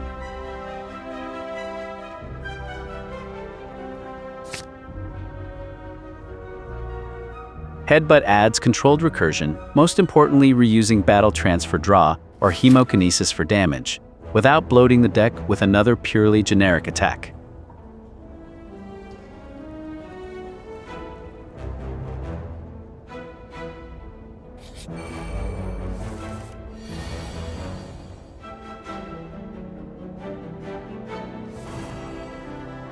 A fresh looter opens the next fight.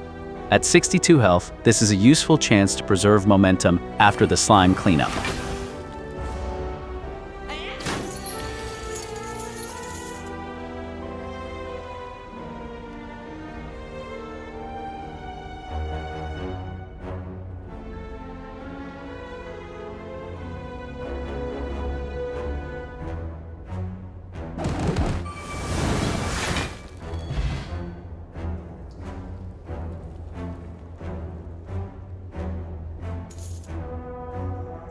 The looter is down, Burning Blood lifts us to 61, and Distilled Chaos offers a tempting burst option, while Liquid Bronze remains reserved.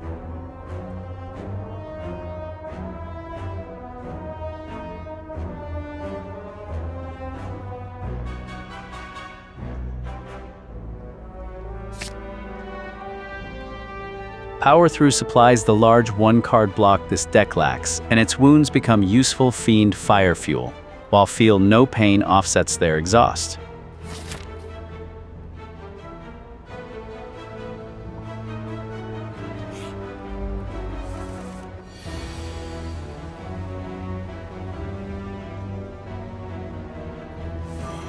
A lone slaver stands between this promising exhaust package and a cleaner close to Act 1.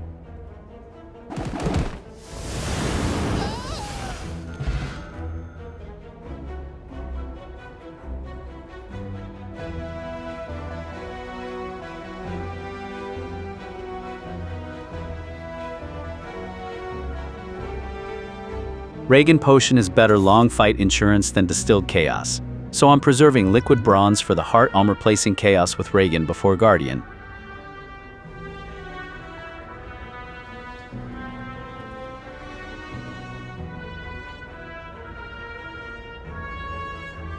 None of these improve the heart plan enough. Rampage is too slow in this deck. A second Headbutt is redundant, and unupgraded Havoc can consume key setup cards, so keeping the deck lean is stronger.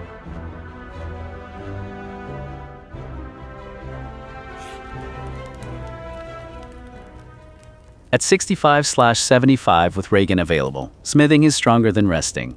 Fiend Fire Plus gains 3 damage per exhausted card, and is our best scaling finisher for Guardian and later bosses.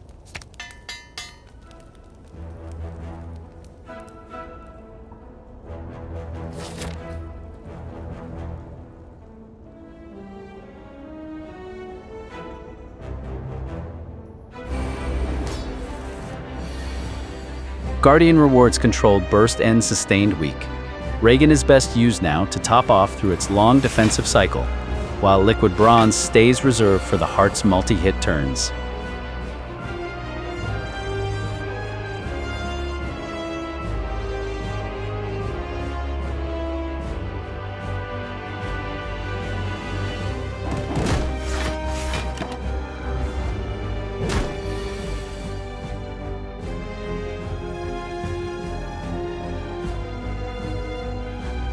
Guardian lands a costly hit, dropping us to 55, but it's vulnerable and weak, leave a valuable opening for a controlled response.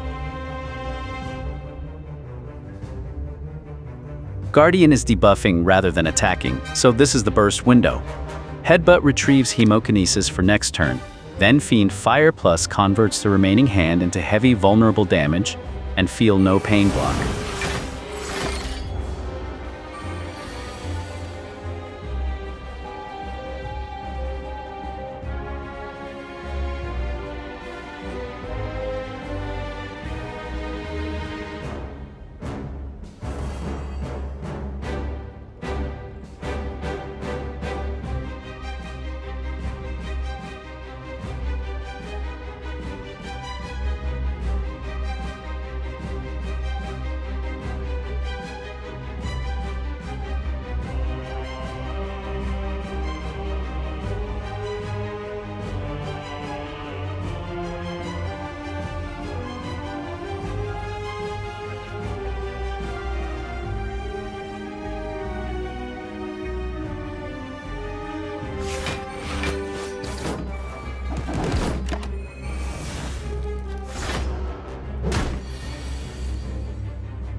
Fiend Fire's burst has cut Guardian to 150, but its powered-up attack makes this next defensive turn especially important.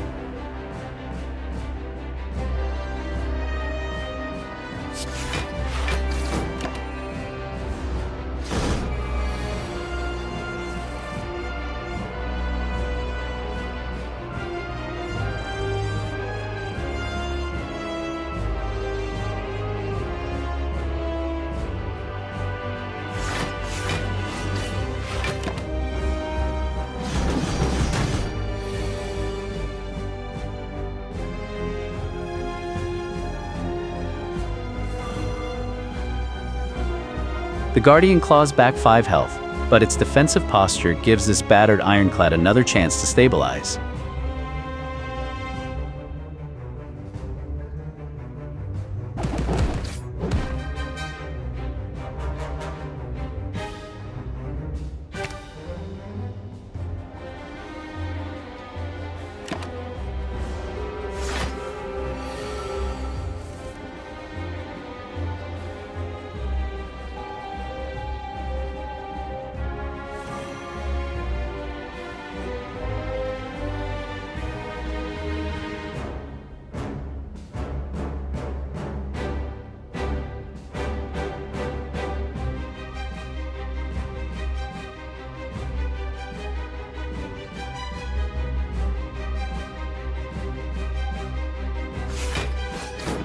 Guardian has 9 block and only 15 mode shift remaining. Iron Wave plus Hemokinesis plus Strike deals exactly enough to break stance, canceling the 36 damage attack entirely.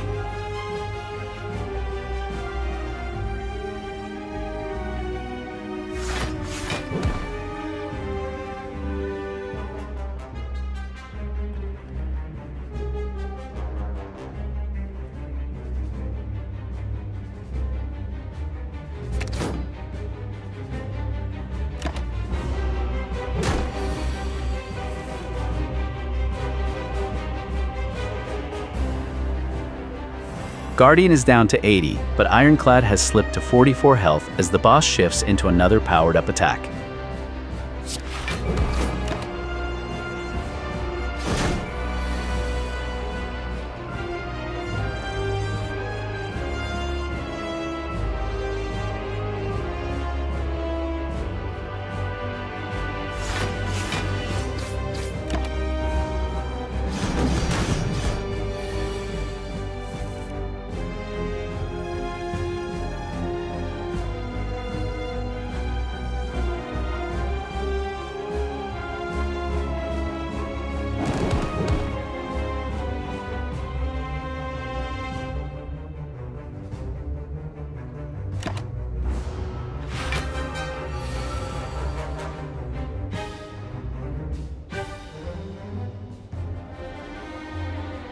With Guardian at just 32 health and an attack queued, this is a tense final turn puzzle for the battered Ironclad.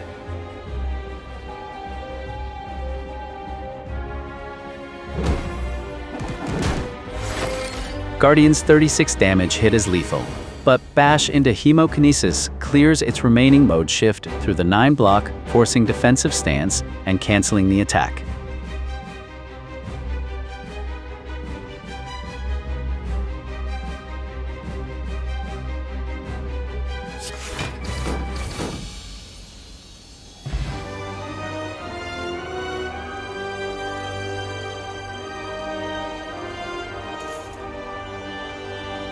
Guardian falls, and all 3 heart keys are secured as Ironclad escapes Act 1 on 31 health, with a strong reward ahead.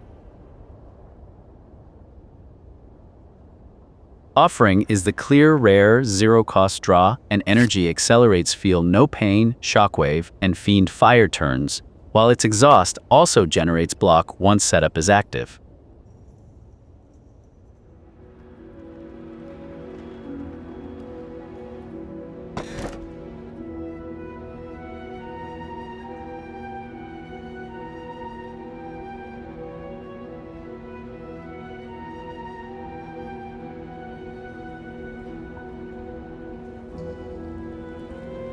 Ectoplasm is the reliable pick. A 4th energy lets us combine Power Through or Shockwave with Offense every turn.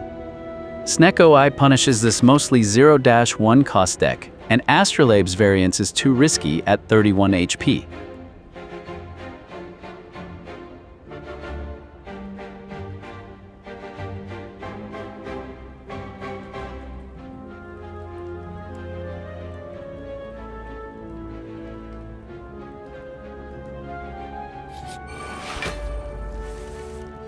The left lane reaches a shop on floor 3 to spend our remaining 118 discounted gold, then provides a campfire before a preserved Insect Elite and a manageable second Elite later.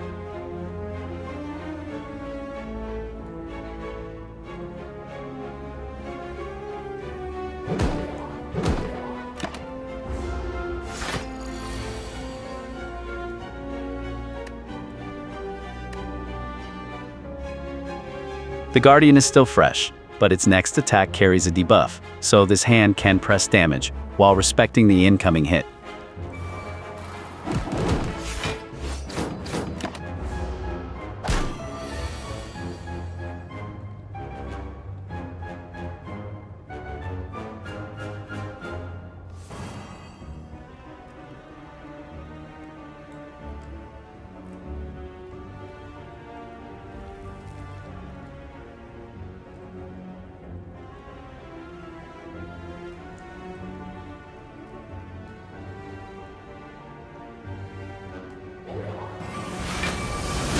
Shockwave removes the last artifact and applies Vulnerable. Fiend Fire Plus then exhausts the full hand for enough damage to clear the Guardian's retained block and finish safely.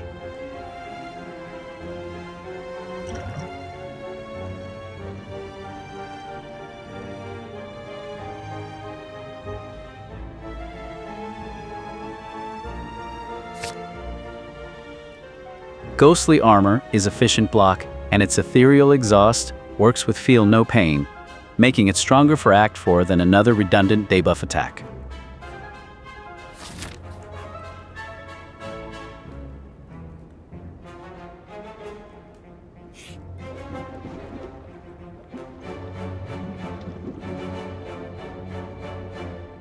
All 3 keys are already secured. This Act 2 event is a brief chance to stabilize before the next stretch. Bonfire Spirits can convert an uncommon into a full heal, sacrificing redundant Clothesline, preserves Shockwave as our debuff engine, and returns us to full before Act 2 elites.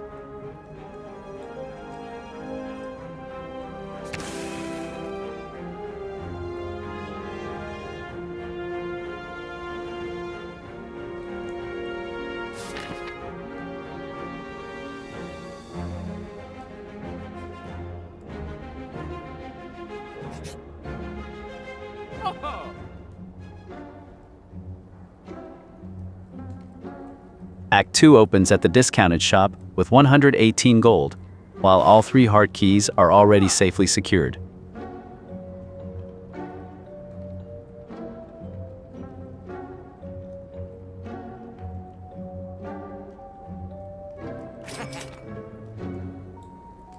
Dolly's mirror copying offering gives the deck a second burst of draw and energy, rapidly finding Feel No Pain and Shockwave, while thinning itself. That is more heart relevant than Anchor's one-time block.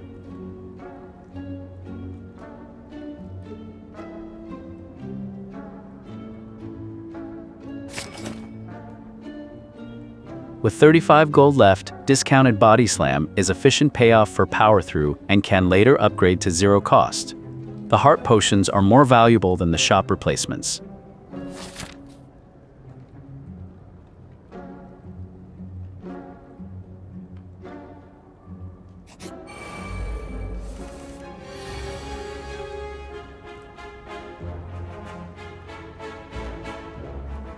All 3 keys are secured as a looter and mugger ambush, a healthy ironclad, testing this compact Act 2 engine.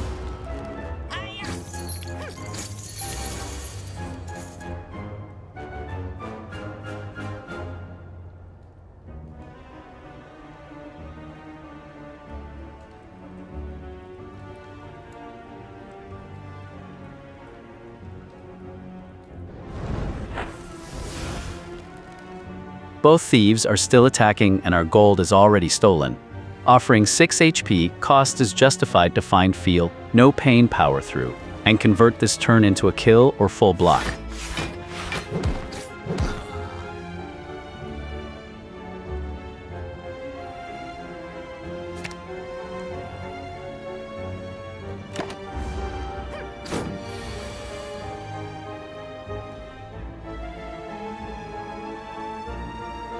The mugger is defending while weakened and vulnerable, giving this recovered hand a chance to press damage safely.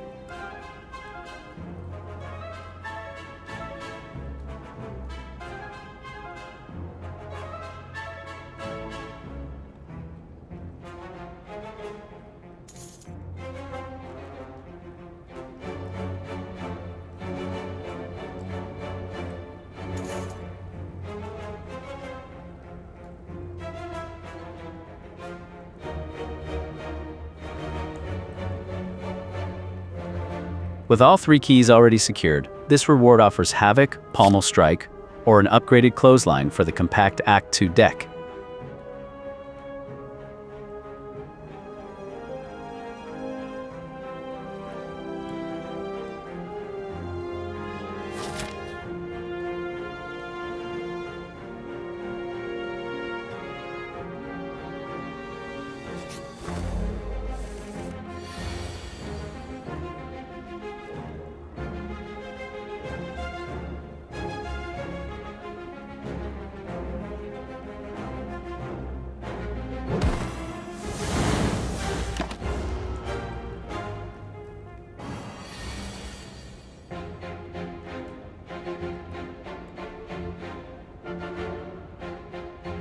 Bird is 1 clean hit from falling, while Chosen's debuffing attack makes this a turn to balance quick pressure with defense.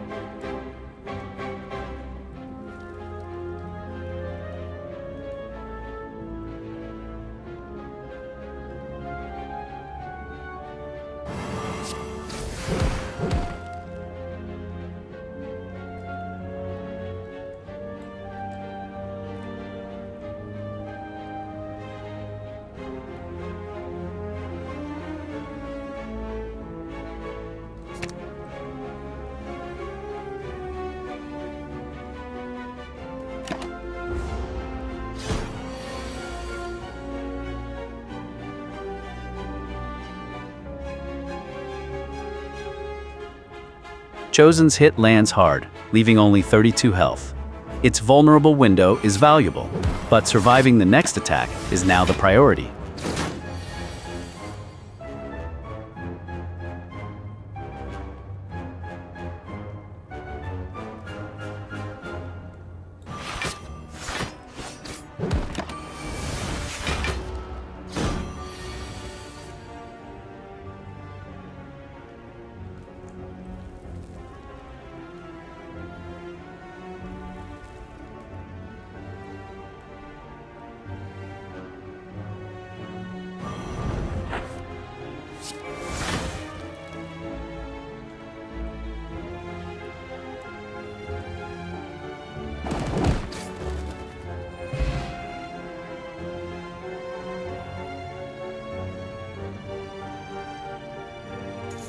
That 6 damage stings at 22 health.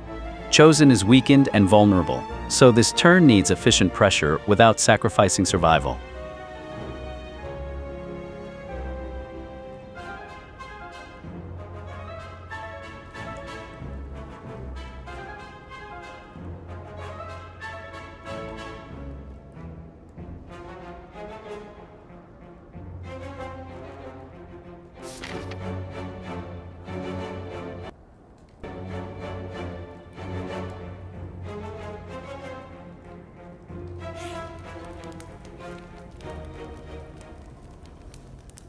At 26 HP before an elite, resting is mandatory.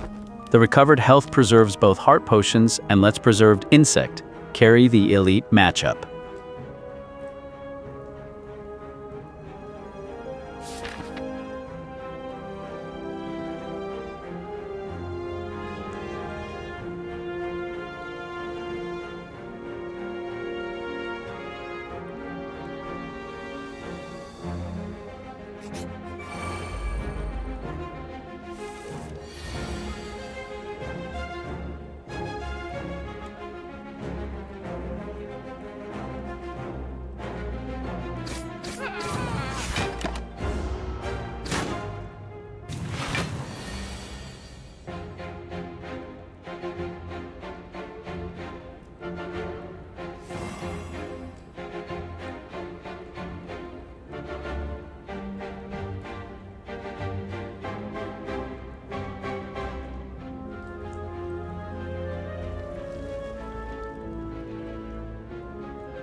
A brutal 21-point hit drops us to 25, so this Gremlin leader fight has become an immediate survival test.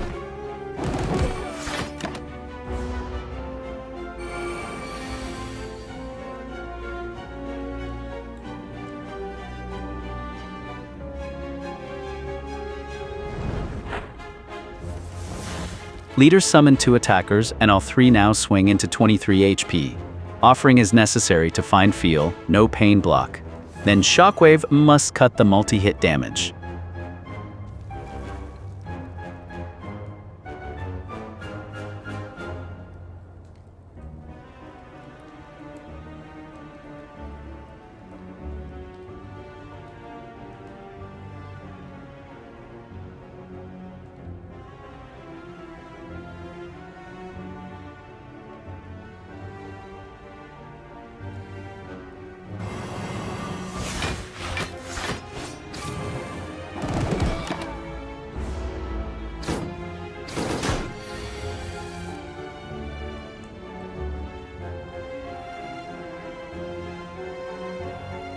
Nine more damage leaves only 8 HP against Gremlin Leader, with every heart key secured but this elite now on a knife edge.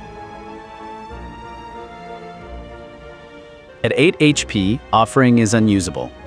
Leader is buffing, so Feel no pain setup plus Headbutt End Strike kills the last minion exactly under vulnerable, preventing any incoming damage.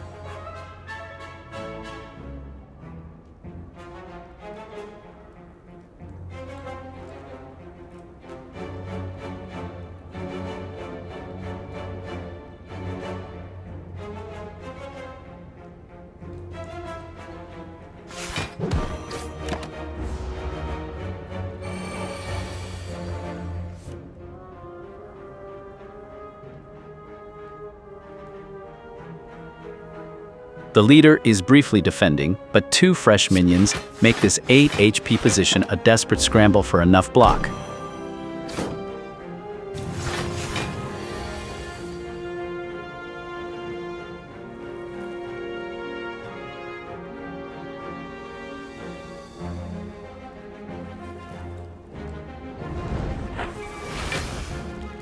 At 8 HP against 3 attackers, the second offering is the only line. Feel no pain returns 3 block on exhaust, and the extra draw energy must find enough block or Fiend Fire kill.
The draw leaves only 2 HP against 65 incoming damage, and no remaining draw block engine. No line can fully survive. I'm taking the maximum block plus damage line with liquid bronze in case enemy resolution creates an opening.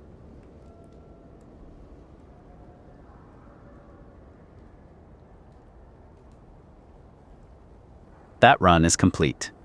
We noticed the player was treating the heart keys as early objectives, sometimes sacrificing too much to secure them. From this attempt forward, the direction is intentionally simple. The keys are deadlines before the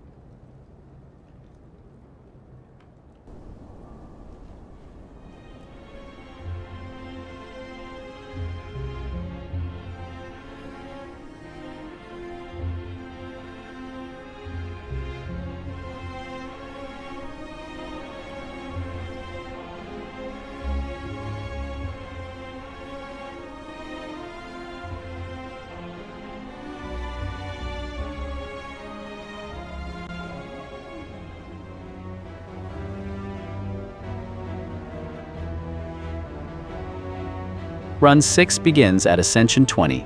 Ironclad meets Niao with 68 health, burning blood, and a fresh heart attempt ahead. The free rare has no permanent downside and can define an A20 run immediately. I'm taking it over max HP loss or the high variance boss swap.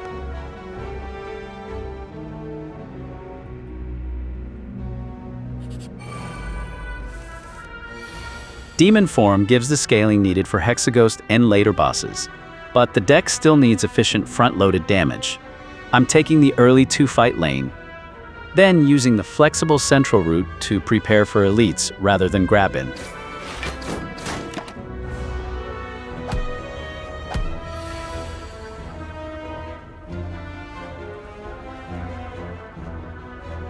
A rough opening hit costs 15 health, leaving one louse wounded while the second still threatens another attack.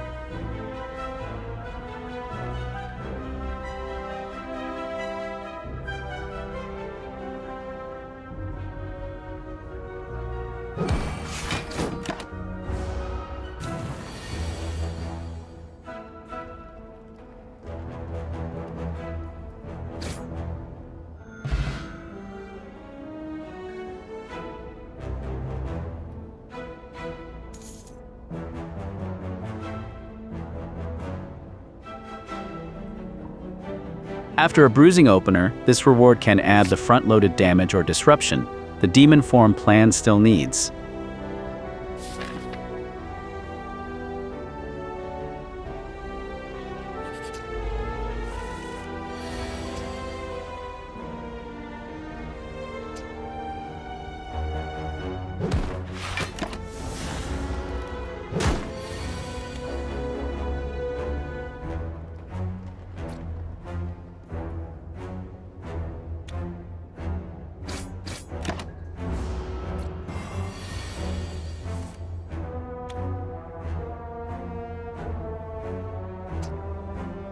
Uppercut has the Acid Slime at 17 health and weakened, but its attack plus debuff intent still makes this turn matter.